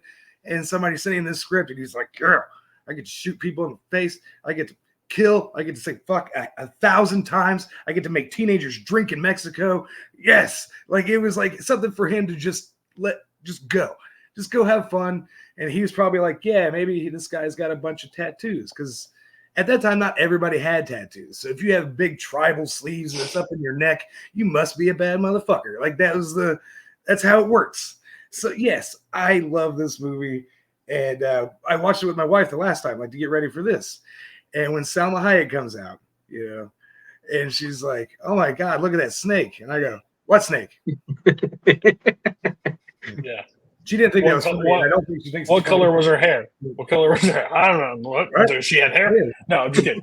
Nails are sexy. We'll get canceled. Be careful. No. So here's my no. And honestly, that's got to be the most high. If I was 13-year-old watching this movie and that thing, when Selma Hayek turns, that would have ruined me for the rest of my. I'm guaranteeing like that. I would have been in therapy still to this day talking about that scene. My body was. I thought something, and then this happened. She turned into a fucking like snake demon. What are we doing? Like, terrifying. I just love. By the way, this grouping will return for a roundtable. By the way, this is like up there as like one of my favorite roundtable episodes we've ever done. Even though I haven't loved every movie, this is like the best conversation we've ever had. Every time you brought up Clooney and stuff, Koho's eyes almost rolled from his head onto the table. Like, he could not control it. Like, he was having visceral reactions to you talking about Clooney. Next time we're on a panel together, Jeremy, I'm going to bring a Clooney movie specifically to show you what a good Clooney is. I don't want to watch Descendants. I've seen it. I'm good. Let's watch this. That would be the movie, too. Like, that would have been the movie, too. He would have brought the Descendancy 100%. Mark, again, you have there's a reason I picked you as the person. You have an unbelievable talent of picking movies that just create the best conversation, but also splits the room almost directly in half. Sometimes it's crazy. But I'm with Koho a little bit. Like, I'm different than Koho. Like, I'm different because I thought I was on board for a majority of the film. When they get into the crazy vampire stuff, that's where the movie like loses me a little bit. And it's not because it loses me too much, but it just goes from like it's already turned up. The temperature's already turned up, but it goes to 1,000 really fast. And I'm motion sickness, and this is like I don't like body horror ever. Like when he's put that shotgun into the one character and just fires it, and then he pulls it out and he's like whittle it, and the dude's like face melts and everything. I'm like, no, not okay. This is bad. The part that lost me was when like Tarantino like, don't be stupid. He's my brother. Like, fuck off. No, he's not. Just shoot him in the head. Like, I love you so. Like, it's just so dumb. It's 90s cheese, but a really good amount of 90s cheese for me. So I think that it was a good choice. Mark, any points you want to bring up before we give scores on this? Because I don't want to. You haven't talked a ton when this is your movie, so I don't want to cut you off. I'll be honest. I usually don't like to talk a ton. I really just kind of want to gauge the room. When it's my movie, I usually try to gauge the room. Also, Jeremy was my mouthpiece for most of it. I agree with like everything Jeremy said. The reason why I love this movie. I will say though, I find it funny just because like I just like gave Grosse Point Blank some shit about like being the most 90s movie ever. It never occurred to me that like the last 20 minutes of my movie is like just a whole bunch of 90s bullshit of like Clooney having like his little like spike drill and like got the kid with all like the water guns and shit. And then we had like Harvey Keitel with his fucking fake cross of his shotgun. Like I'm surprised nobody gave me any shit for that. Like I 100% deserve it. I know. I thought it was funny. I just let you be like a hypocrite sitting there because you're like, this is just so 90s. I was like, motherfucker, you picked from dusk till dawn. Grosse Point Blank was like, $25 into the pot. You just pushed it all in. Like, this is my 90s right here. So we'll get scores on this one for sure. We're going to start with Mark. So, Mark, what are you giving from dusk till dawn? The score for this is going to be sort of like Varsity Blues for me, which I think this is maybe it's truly maybe one of my favorite movies ever. And I watch it probably once or twice every single year. It'll definitely for Halloween. But I will still be that guy who admit it has some flaws. So it'll be a 4.5 out of 5. Not quite perfect, but like still pretty close. I'm gonna still be at 3.5. It didn't go down on rewatch. I still thought it was just as crazy. It will never go to 4 as long as Tarantino is casting this movie. I'm sorry. He gives me the absolute heebie-jeebies when he talks to people, and then to some people he needs to be on a watch list. Like I feel like Chris Hansen is going to walk in the room and be like, "Sir, let's have a conversation." Okay. We're going to go to Jeremy next because I'm going to wait for Koho because he had to go first twice. I'm going to let Koho say this rating. Jeremy, what's your rating? Well, this is one of those movies that is the reason I like movies that I like. I think like this is really formative for me. 5 stars. I love it. I've watched it twice this year already, maybe 3 times. Jeremy had the courage, what I could not do. Oh, yeah. No, I love it. I will defend this movie forever. I mean, water balloons of holy water. Get fucked. Like, it's amazing. If Spence was here, Spence would have given on a rock. You know, they give 5 stars for just 5 stars because hey, whatever. So hey, do you, Koho? Where we at? Let's get fucked. It's my favorite. Get fucked. 2.5. I think it's fine. Oh. I think that it's. I thought that was going to be lower. No, I have to applaud the swings, even if I don't think they're connecting for me. I respect they connect for some people. I don't think they're inherently bad swings. They're just not swings that are going to work for me. I also really can't bash anything with Clooney in it too hard because like I love the guy. I think he's a great actor. So yeah, I think it's fine. 2.5. I think this is like my highest rated movie I put on the show. So this next one is going to be Jeremy's, but I have to do something prior. I don't do this often to him, but I have to give him his flowers when due. Koho, I've given you shit a lot in our friendship. Your rating one time of Once Upon a Time in Hollywood, I think, is the most preposterous thing ever. Like, oh, sure, you don't get it. This next movie has become that for me. I did not love it at first. I thought it was okay on the second one, but the more it goes, the traction keeps building. So, my apologies, good sir.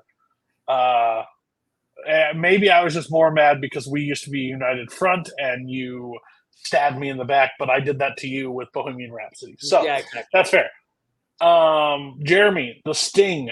Yep. Gosh, talk about why you picked it. Well, you said 50th anniversary, which is still to me like that's crazy. Like Crazy. it's been 50 years since that, 50 years since The Godfather. Like it's crazy how long those 70 movies are. Yeah, like think about that run 72, 73, 74. Holy shit. Like the best picture, like 300, like damn. Anyway. 75 too. Yeah. I mean, the 70s, like the highs of the 70s are high, the lows are garbage, but the highs, I mean, Jesus Christ. Anyway, but I saw this movie accidentally, like 10, 12 years ago, like scrolling through cable, like HBO, something, and it was on, and it was probably halfway through, and I was like, but I've heard of that. I'm going to put it on here and see what it is. And I was like, yeah, it's that the other Robert Redford, Paul Newman movie. So I started it like halfway through. Like at the time, that's how I thought of it. You know, you had Butch and Sundance, and then there's this one, the other one. But I saw it halfway through, and I was 5 minutes and having no clue what was going on. I was hooked. So I finished it and then looked up the next time it was playing. It was like 8 hours later, and I was like, okay, I'm coming back to watch the whole thing. And ever since then, it's been one of my favorite movies. I think it's one of the best made movies. I think it does exactly what it's supposed to do the entire time, without pandering, without a shit ton of exposition, right? They don't explain every term that they use. They don't go through and make everybody, let's catch everybody up, because I'm sure not everybody's a con man. Let's get them all on the terms. I just keep going and keep going. And I love it. Like, I think it's a near perfect movie. Not perfect, but it's, I mean, obviously it's the best picture winner. So at the time, people were like, this is the best thing out. And it doesn't ever lose anything for me. At this point, I'm probably at 20 watches or more. And every time it seems to go quicker and quicker. Every time I like it as much as I ever have. Yeah. So I would say I'm kind of a bitch when it comes to when people in this community rate stuff high. I kind of like, let's lower our expectations a little bit. Boatman, I introduced this movie kind of to me. He was really high on it. I just couldn't see it the first time. I think it was in a bad mood. I watched it the second time. I liked it more. This is my third watch. There's just something very special about this movie. And I think because I notice more and more every time I watch it, and I think that's what's helping it overall. One, I think this is like a gold one. I stand by this. I always say this. The best 70s movie is better than every decade of movies ever made. Like, I don't think there is a better decade of the best than the 70s. If you had to pick your 10 best in every decade and go out for a fight, the 70s might win with 8 people still standing and the rest dead on the floor. Like, I think they're unstoppable. And this movie is slowly becoming it. Not to mention Redford and Newman, which is, again, you don't want to talk about charisma. Could have given birth to Clooney. Like, these guys are charisma on screen. And then you want to talk about unbelievable Robert Shaw in this movie alone. And that's 3 actors, and everybody else is performing at 110. Like in this movie. It's kind of crazy how this all works. The con, the heist, like the things that they go through, the ending I think is brilliant. This movie just has like layers upon layers that you have to unpack. The more and more I watch it, the more and more I love this movie. Because I always thought Godfather, Godfather 2, One Flew Over the Cuckoo's Nest, like those things, I'm like, sure, those make sense. The Sting? Really? No. the Sting can stand up there. That triple feature, Godfather, Sting, and Godfather 2, crazy duo. Crazy trio. Like, that's insane. Koho, you, I think, have always been a fan of the Sting. Yeah. So you didn't have this level of, like, appreciation that keeps growing, but it's been there. So I don't think anything's changed on this watch, but talk about your positives of this thing. Not really. The rating fluctuates between 4.5 and 5 for me, just because of like little things that for me each watch where I'm like, do I like it as much as a different thing? Do I want to keep it on the same level? Nothing to do with the movie. It's purely other factors that like, do I give it the same rating as this or do I keep it the same? But I think The Sting is such a phenomenal movie. Between the two Redford Newman collabs, I think they are 180 opposite of each other in such a really fun way in terms of how great these two guys are as actors and how well they can play off each other's strengths, where they can be – Bowman disagrees with me on this. I think they are completely opposite to each other in Butch Cassidy than they are in The Sting, where like you have Redford being that reserved, more kind of like seemingly more mature person of the duo. And you flip it and Newman rightfully fits that part again, and Redford gets to be the more youthful one. And I think that seeing them play opposite roles in The Sting from Butch Cassidy is really fun. I think this being Redford's only Oscar nomination is wild, but correct. I think it's his best performance. I think he's phenomenal in this. I love Robert Redford in a lot of stuff. I think he's like a really fun actor. He checks the Koho box of like guys that I'm always happy to see. And I think pairing him with Newman and Shaw makes for just like a crazy trio of performances that are all really great. I notice a lot of technical elements in movies just out of habit. Just it's something I focus on or hyperfixate on, and like editing in movies is a big part of it. The editing of this movie is really freaking great. I think this is one of the best edited movies ever. I think that most people will write that off because there's just the storybook pages to give you like little brief interstitials of like breather. But I think that's more mood and table setting than anything in like really clever and fun ways. In ways where like, you know, how Tarantino has movies where he's like, one, this, like Inglourious Basterds and Evil Lazy, one, this, two, this. I think this thing does that in a more time period friendly way, and it's really fitting. And just the sets they build, like the crazy multiple piece moving sets that they build practically to make these heists and cons pull off in real time is like magic. You're watching a magic trick in real time, the way they pull off these sets to make the cons work. I think like George Roy Hill's direction of this movie is super underrated. A really impressive best director win, a deserving one. I love this thing. I think it's a great movie. Mark, did you see The Sting prior to this? Technically, I say technically because my first watch is maybe under like the worst circumstance ever, because I had to deep cut this movie for trivia purposes, and it's just you just like first of all, like if anybody ever gives anybody the Sting deep cut, you can go fuck yourself. Like it's maybe like the meanest thing you can do to somebody, and I do think that rubbed off. It rubbed off, I think, a little bit the first time. And listen, I'm not going to say I hate this movie, but I do feel like somewhat similar to, I think, how Cody felt, I think, like the first time, second time, like you watch this. And even kind of going back this time, because, and like, I will be the first one to tell you, I don't, like, it doesn't make a ton of sense to me. Just because, like, this should be like a movie I really like. Because I do like capers. I like kind of these, like, kind of slick, like these kind of like kind of slick, kind of fast-paced movies, and I like the cast for this a lot. Like I'm not the biggest Robert Redford fan. I think he's okay, although I think the more I watch stuff, like I think the more I watch of his stuff, I think Paul Newman is maybe like one of my favorite classic actors. Like I freaking love Paul Newman. Every time I see him in a movie, I think he's great. And kind of the same thing with Robert Shaw. Like I think, to me, Robert Shaw is the MVP of this movie. I think he's like he just makes this movie sing. Like his villain performance is so good. Like whenever he's in his train cabin and he's angry that Paul Newman cheated better than him, and he's like, I can't say he cheated because like he out cheated me. Like they're like I love that. I think for me, this movie is a bit of it's kind of a victim of its own success in a way, because The Sting, I think, is not, because if you come to it later, it's one of those movies you're going to kind of realize, oh, like everybody has ripped off The Sting. Like there are like elements of The Sting, like in a ton of movies and TV. It's everywhere. So like there were like, I feel there, because there were like a lot of story bits that I feel like, oh, I've kind of seen this and stuff. I'm like, okay, and like it, and it does kind of, it rubs off the shine like a little bit. Like, and so I am kind of sitting there like, well, this is good, and like what, like it's not going to be a movie I'm ever going to say like I dislike anything, because I like Koho.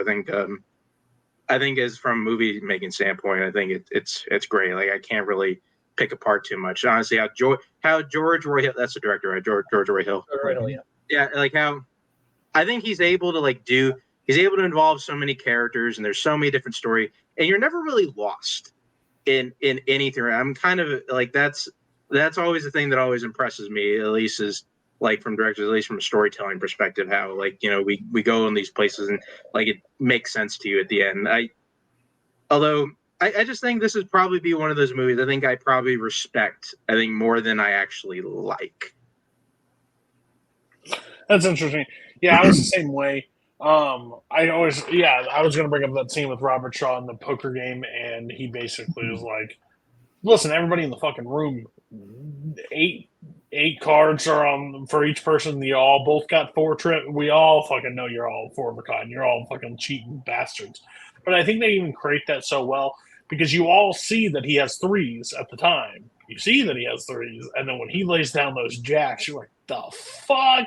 He's like, and then I just find it hilarious because Newman does it so well, because when he like stands up and looks at him and goes, oh, what, you're not going to pay me? Like, I'll ruin you in this town. Like, you better I'll send a boy to collect the money. Like, just in his face, because like that man is as big as you possibly can be. And then where they're able to make that slide where Robert Redford comes in and acts like the wounded puppy, basically. Like, if you help me do this, like, I got you, blah, blah, blah. It's just like charisma matching charisma over there. And you have like the perfect foil of Robert Shaw in between there. I just think it's like this perfect like weave that they play this entire time. Because it jumps from the jump street, like when the guy's like, "Oh, I'll drop the money for you," blah blah blah, and like gets in the cab, and I made the easiest $5,000 of my life, and just opens it up and has like all napkins, and they're just like running, like just how Ponzi scheme they were at the time, and then your heart sinks because like they do so well even in that poker scene, because you think they're gonna fool, like he's just betting into losing at this point, like he's betting in, he's gonna get caught, just like when he puts the money on red and the guy touches the thing and he loses the thing. You're like, gosh, your heart's like, I don't know about everybody else, but when I watch poker, like any gambling scene ever, and it goes bad for the main character, it's like a gut, like it's one of the worst gut punches, because I like gambling. Thank you, Jaguars money line. That was the scariest time of my life. Just heads up to everybody.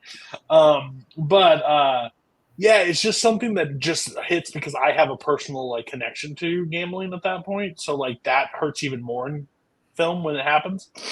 But yeah, this is just, it's building for me in each way. Like, yeah, it was 3 stars, then it was 4 stars, then I was like, maybe that was a bad movie. I watched it a month later.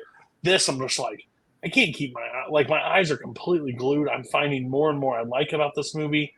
It honestly, when I didn't like it, everybody was shocked because it checks every box for a Cody movie. It's a heist. It's bigger than life characters. It's you don't know where it goes if you're not paying attention. And even this time, I've known what happens. The ending still was like, whoa, like I'm like, they did it again, even though I know they did it again. Like, I know they pulled it off, but I was still like, yeah, do it. Like, get them off. And this is like, it works really perfect. Any other scenes we want to like touch on this thing? I don't want to brush over. I mean, but like, I think so. There's like, I think it's an interesting conversation. Like when we bring up movies that won Best Picture, especially on this show, because some are like, I don't give a fuck about Oscars. Then we have a person that names an entire Oscar thing after himself. But on that regards, I think after years past, we said this is 50 years, one of the best pictures. Honestly, when you pinpoint it against all Best Picture winners, it's still in that top echelon from the 70s, which is impressive because years have passed and it still holds that candle. I don't know what it was up against. Koho, go. No, I'm just kidding. American Graffiti, The Exorcist. Oh, that's kind of crazy. Like, that's a list of The Exorcist. That's but I get The Exorcist not winning because of your mom sucks cocks in hell. Like, that would probably not play on the good package. I mean, because of the best line in any movie ever. That's the best line in any movie ever. It won Best Adapted Screenplay, Jeremy. Don't worry. There you go. It got the reward for that line. Was that the screenplay? Did they play that clip before they announced Dusk? I don't think they did. Linda Blair just, your mom sucks cocks in hell. And the winner is. I think that would be great. No, but this is that again. That's an interesting topic point of a Best Picture winner. 50 years later, still in the top 20, probably of Best Picture winners. At least the top 20. Yeah, you can go either way. I would say 20 is like the low end of it, personally. Like, because let's be real, the 80s and they pad out that bottom 20 pretty well. The 90s are pretty rough too, if we're being honest. Yeah. But Mark, yeah, I get it. I get your viewpoint too on it. Like, you're not. I don't think I was with you 100% for the most part. Like, I get it. It keeps building. But I don't want to brush over. If we want to talk about a scene or a moment or a situation. Yeah. Well, like Koho mentioned it. Like, I don't. He says he usually like looks for all the technical aspects of the movie. I'm never really looking for it, but when it's exceptional, I notice it. I can catch it, and when it's exceptionally bad, I notice it and catch it. But 100%. The one thing I was going to bring up was the editing, like the editing, the transitions, like everything flows from one to the next, and nothing misses. There's not a second of the movie that is useless or pointless, and there's not too much of anything, or something missing either. Everything that needs to be there is there. Everything. And like you said, every time you rewatch it, there's a little more. You pick up a little more. When I watched it the other day, I was like, oh, that was a nice little. I didn't think about this little part, or didn't notice it. And this time I noticed more of Robert Shaw's performance and how he's so good at internal rage, like making you the look on his face, the amount of rage inside. You can tell, like when he misses the bet. Right when he goes up for the second bet and he can't get there in time, and he's just kind of like he's kind of disappointed. You can see frustration, and then the one guy comes up and he goes, you should have put your money on this horse," and then walks off, and you just in his eyes it goes from frustration to okay, fuck, like he's in. Like that was the hook. Like it wasn't the poker game really. That's what got it started, or even the first bet. It was that not getting to make that bet. And that one line, the guy coming over with the elbow in the newspaper, I should have put your money on this one. And then boom, like from there, they got him. And in a gambling perspective, that guy should have had a bullet in his head. Knowing you just lost and coming up and going, you should have had that winner. Go fuck your murder on the scene where he's at, like kill him dead. Perfect. It's perfect. But that's the thing. He plays such an intimidating character, but with very light, intimidating moves. It's all like facial. It's all positioning. He does like they do rough up. He even has a whip. Like he's not 100%, but he still dominates every scene he's in. Yeah, absolutely. Okay, we can give scores. Jeremy, your movie, your pick. It's 5. Everybody does everything right. I don't know how else to say it. I'm now at 4.5, then 3, then 4. It's now 4.5. I don't know if I will ever get to 5 personally. I think it's where it needs to be at this point. But I can say it's a really great movie. There's a little bit of moments. I think it drags a little bit. I'm not a huge fan of the overall, I guess you would call that score. It drives me crazy. It's very repetitive. Yeah, very repetitive. But Jeremy, I also want to touch on a point. You made a very good point. I'm the same way. I couldn't tell you a fucking editing moment. I edit on a very small scale. I could not. But when it's bad, I know, and when it's good, I know. Like 1917, the first time I ever watched it, I didn't watch the fucking film. I just watched to see when a break would happen. I was like, this is one shot. Let's fucking see that. But that's the only time I ever paid attention to anything. I don't notice but when it's good, I can tell. Koho. Yeah, I go 4.5 right now. I think it's phenomenal across the board. I would say I love it. So it's just, again, it's an issue of what the things that I also have ranked at 5. Do I put this thing on the same level as some of those? Do I put it at 4.5? It's sort of a weird spot right now, where right now it would sit at 4.5. And Mark dreads it because he's last and he is nowhere near the top of the list. So what's up, buddy? Oh, I will say it's probably, I think it's higher than what I had it ranked originally. It's just not one for me. I give it 3 stars. It's 3 stars. Yeah. There we go. Can't You do go. You're safe here. You're safe here. You can have your opinion. You have saw to it with half star. Just remember that. Okay. Just stop, Jeremy. We're not doing that. He gets it. Not a half star at all. Not even close. Yes. All right. Final movie of the night. This is a very historical movie in this community. Best screenplay of the 21st century, I think, was said at one point, but now he's backtracked it to 2010. It's amended. Original the score. Originally amended, where it is the best original screenplay of the 2010s. Yes. We're doing Knives Out. Knives Out. I'm just going to get this off. This is one of my favorite movies of all time at this point. I love every aspect of this movie. I'm a whore for a murder mystery. I am just a dirty whore for a murder mystery. You tell me there's a movie with a guy standing at the end of it and going to do a monologue of 20 minutes of telling me what happened and how it happened. I am all in and then some. Nothing gets me like, tell me who did it. Like, lose my mind. Now, there are situations that I don't like murder mysteries, like, like a movie when they're on a train and everybody's the killer. Not a fan. I don't need everybody to be the killer. I just need fucking one person to be the killer. So, personally, if there's multiple, fine. If it's everybody, what's the fucking point of the murder mystery? I don't need it because it wasn't a mystery. It's every fucking person involved. But this one is brilliant. Just a brilliant movie. And it's so brilliant he did it twice. And I love both of them. Mhm. I love both.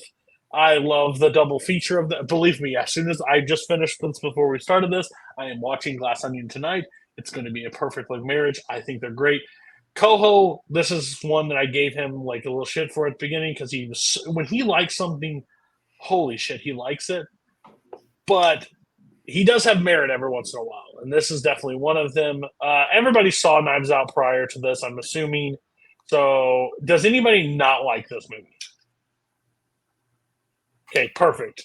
So, we can just gush about it at that point. Koho, this is in your top 100. This has got to be in like the top, if I had to guess, like top 30 of your favorite films. It has to be. Top 15 favorite movies. Okay. I am like you. I adore the murder mystery. I would say my top 2 like subgenres are murder mysteries and musicals. Those are my 2 things that I adore. And to have 2 years back to back, where it was like 1 year full of musicals and then 1 year full of murder mysteries was just aces. I loved it.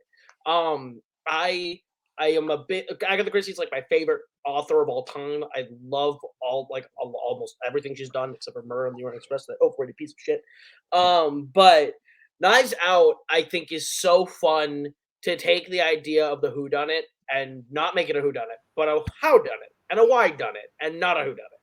Everything is a mystery except for the who.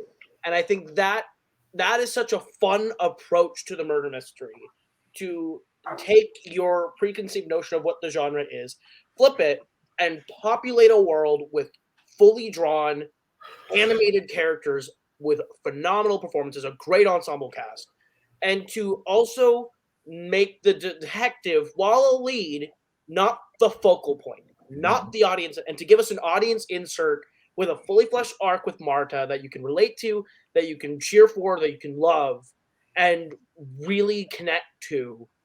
And to pair that with Benoit Blanc, who I think is Craig's best thing. I think Craig's best performance is anytime he steps into Benoit Blanc. He's phenomenal. Both times. Truly great work.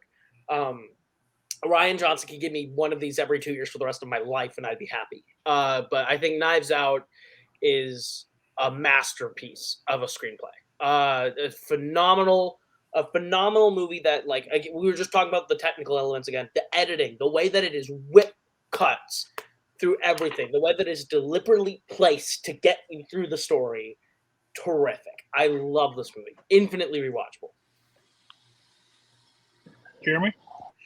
Yeah, like I said earlier, my dad, he's the murder mystery guy, like everything, but Agatha Christie and like Sherlock Holmes and stuff like that, especially. So when this movie came out, like I think he doesn't go to movies like opening day or opening weekend. I think when this movie came out, he went opening day, and then he called me afterwards and he was like, "Hey, you have to see this movie.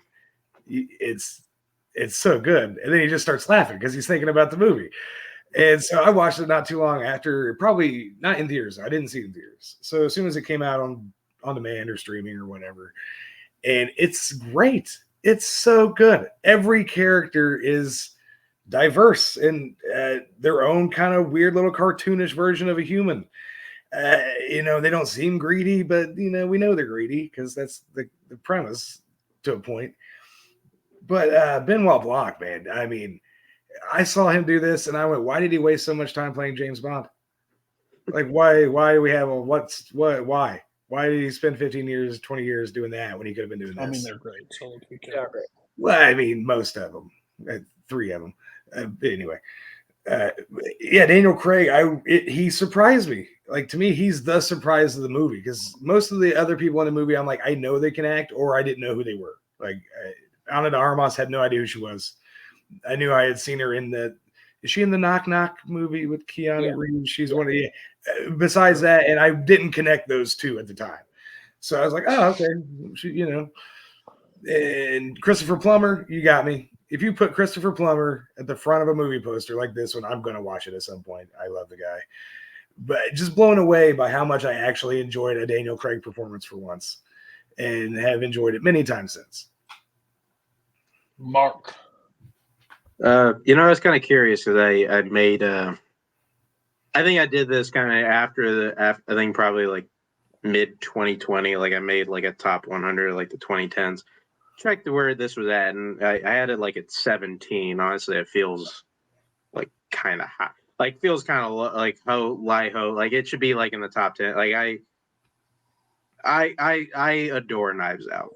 I feel like I kind of knew from probably around either when I first saw Brick or when I became aware that Rian Johnson directed Ozymandias from Breaking Bad.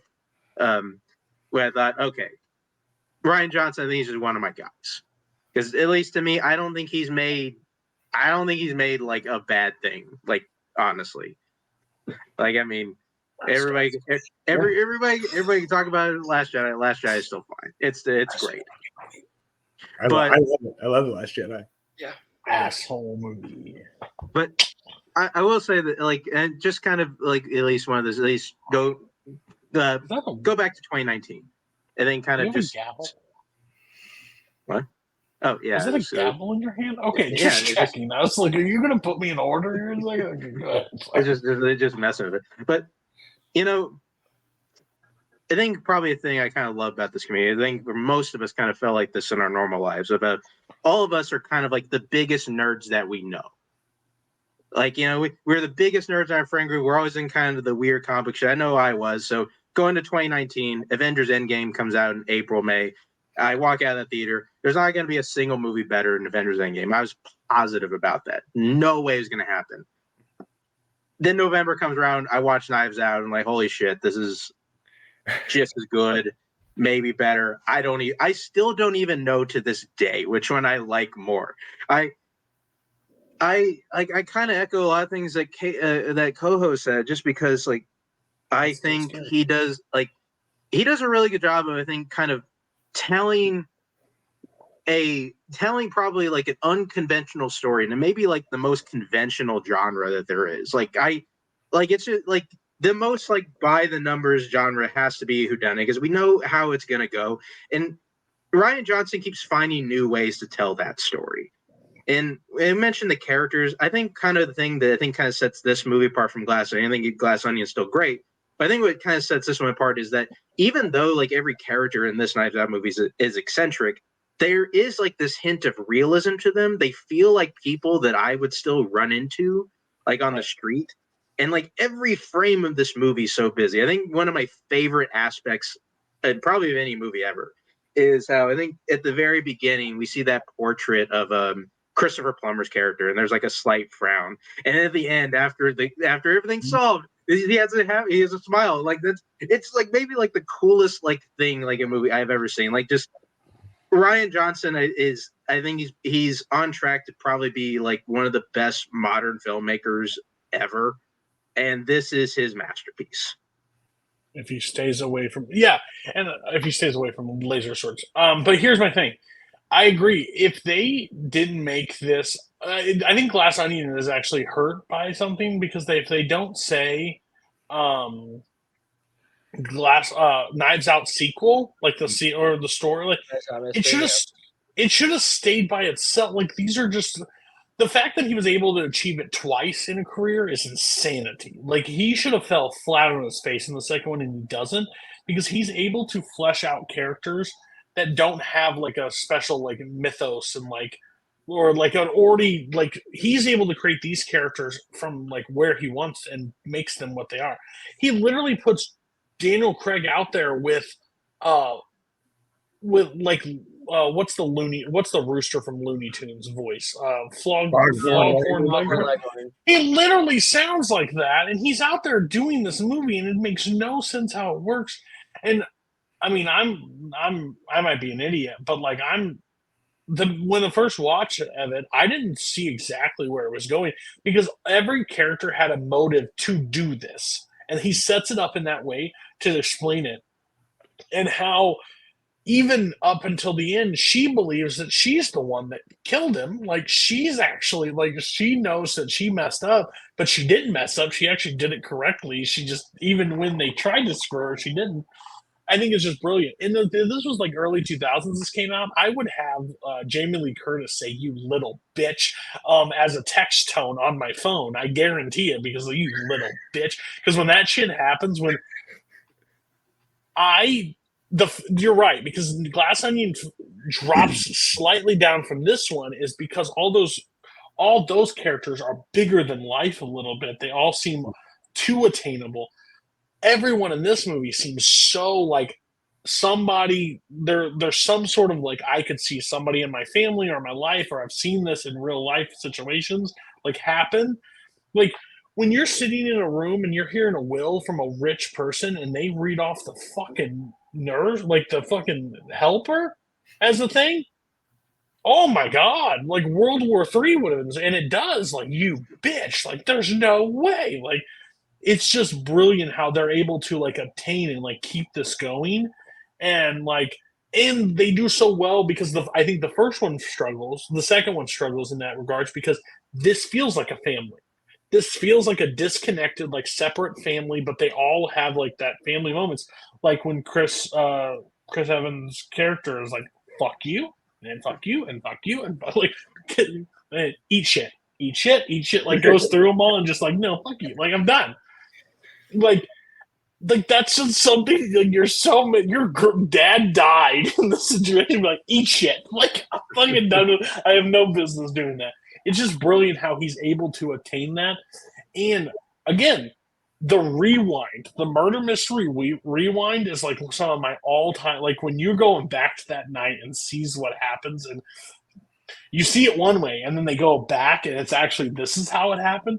It's just brilliant. It gets me on the edge of my seat. I'm just like, I want more and more of this. And I think Koho said it.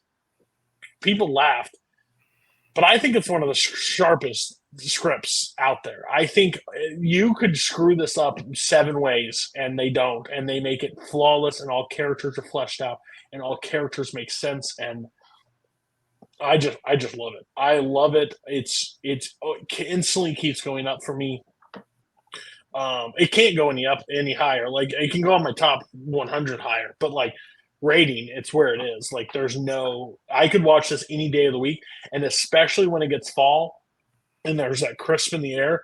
I need to watch Glass Onion. Like or not Glass Onion. I need to watch Knives Out because it's one of those movies that now I associate with that time.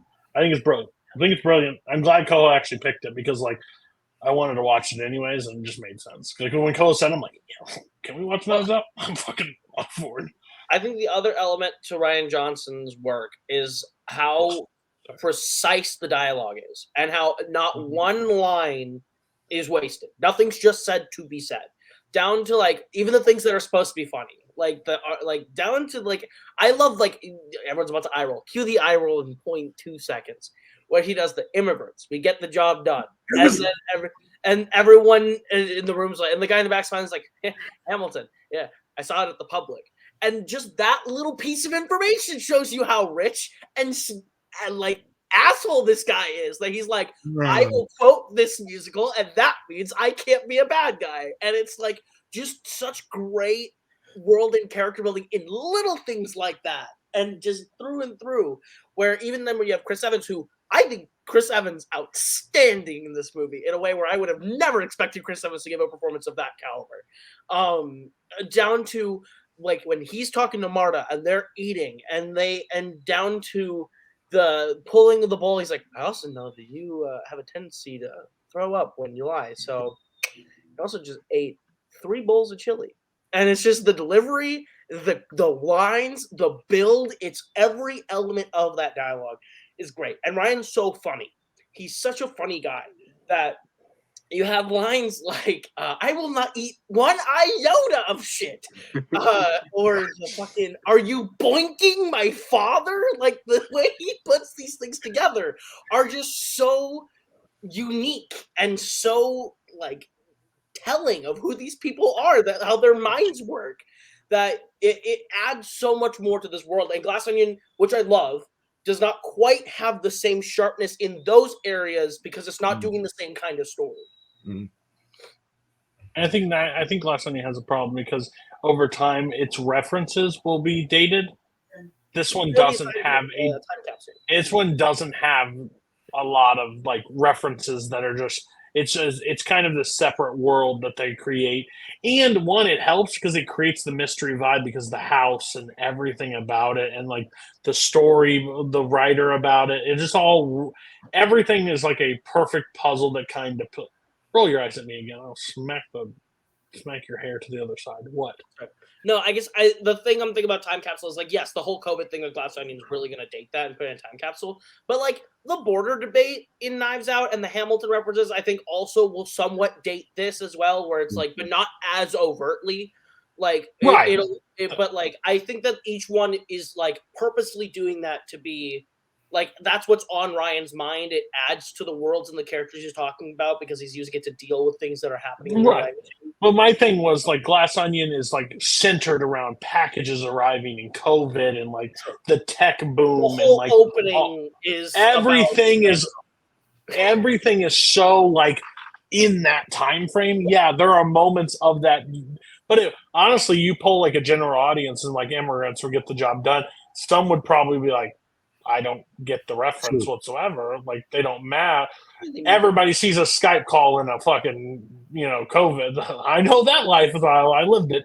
So overall, great. I mean, we can gush even longer about this, but I think we've said, unless somebody has something else. Yeah, I was gonna say like the Don Johnson line, the Hamilton, because I was gonna bring it up, and like the line is funny, and the extra cop like going, yeah, because he seems to be a fan of everything. But just how proud Don Johnson's character looks for being able to like pull that and use it with an immigrant that he doesn't know where she's from. Like, but he looks so proud of being like the guy that's trying. He's like, look at me, I've got culture. But it's just a great shot. It's the clueless like white collar. Like that's his vibe. Yeah, but the other thing is Chris Evans. Like Chris Evans got to go back to being a smug asshole. Remember when that's all he played? Like pre-MCU, he was the smug asshole, even in the Fantastic Four movies. And then he comes back and he goes, look, I shaved and I'm a dick. Look how good I am at it. Like, it's like, yes, you're great. We love you. Nice sweater. Thanks, bud.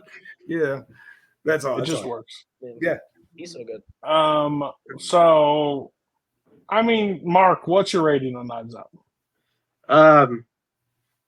It's a 5 out of 5. I think it's maybe it's probably one of my favorite movies ever. I keep finding things I like about it.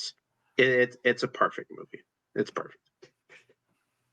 Yeah, I'm also with you on that. It is a 5 out of 5 for me. I flirted with it for so long, but there's nothing more than I just love everything about it.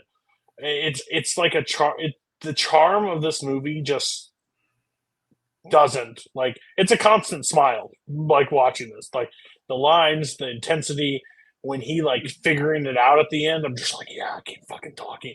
I could literally take him sitting on there just telling me. I want him to tell me real cases and how it happened for like an hour and a half. I'd buy that tomorrow. Koho, 5 out of 5. 5. I mean, from the moment I saw an IMDb page pop up for movies coming out in 2019 that said Knives Out, unknown plot murder mystery, and it had this cast, this was probably going to be one of my favorite movies of 2019. So I love this fucking movie. It's top 15. And Jeremy? I guess I'll have to go on the low end compared to you guys. I'm gonna give it 4.5. Just simply because I want more Christopher Plummer and more Toni Collette playing these characters. Like, I think they're great, and I just a few more minutes. Well, he does. You know, Still, I want a donut after watching this movie. I always do. Great. an even smaller donut. That's what. Yeah, and a donut.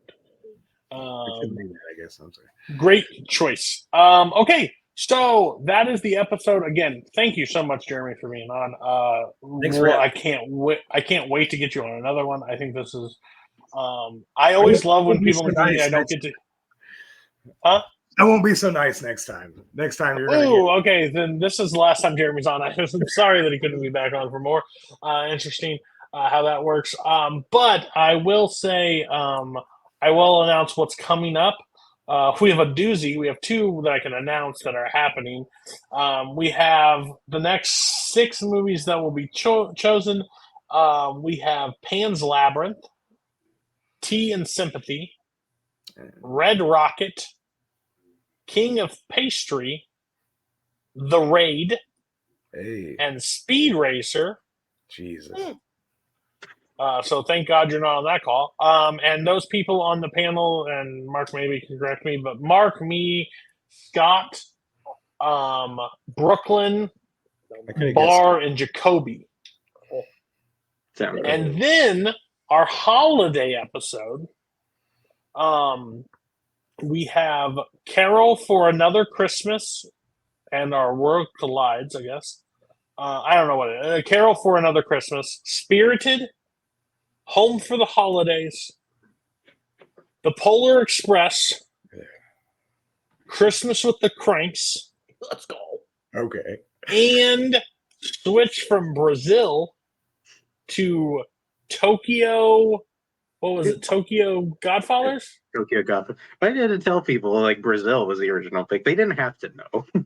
Oh, they did. They had to know. It was there, and it's no longer there. But it is, and that grouping is Kirk Kowalkowski, Brian Michaels, me, Mark, Payson Johnson, and Jim had to drop out. So, all I'm saying is, whoever picked Spirited, you're my hero. That would have been my pick as well. It was me. I can announce that. I've never seen it, so we'll see what happens. We're gonna fucking hate this movie, but it's gonna be a vibe. I hate Ryan Reynolds, so I'm assuming I will. Performance he has ever given. I will stand by that. Wow, that says something because I think he's cardboard. But anyways, thank you all for being on the show. We will see you next episode for another roundtable. Bye bye.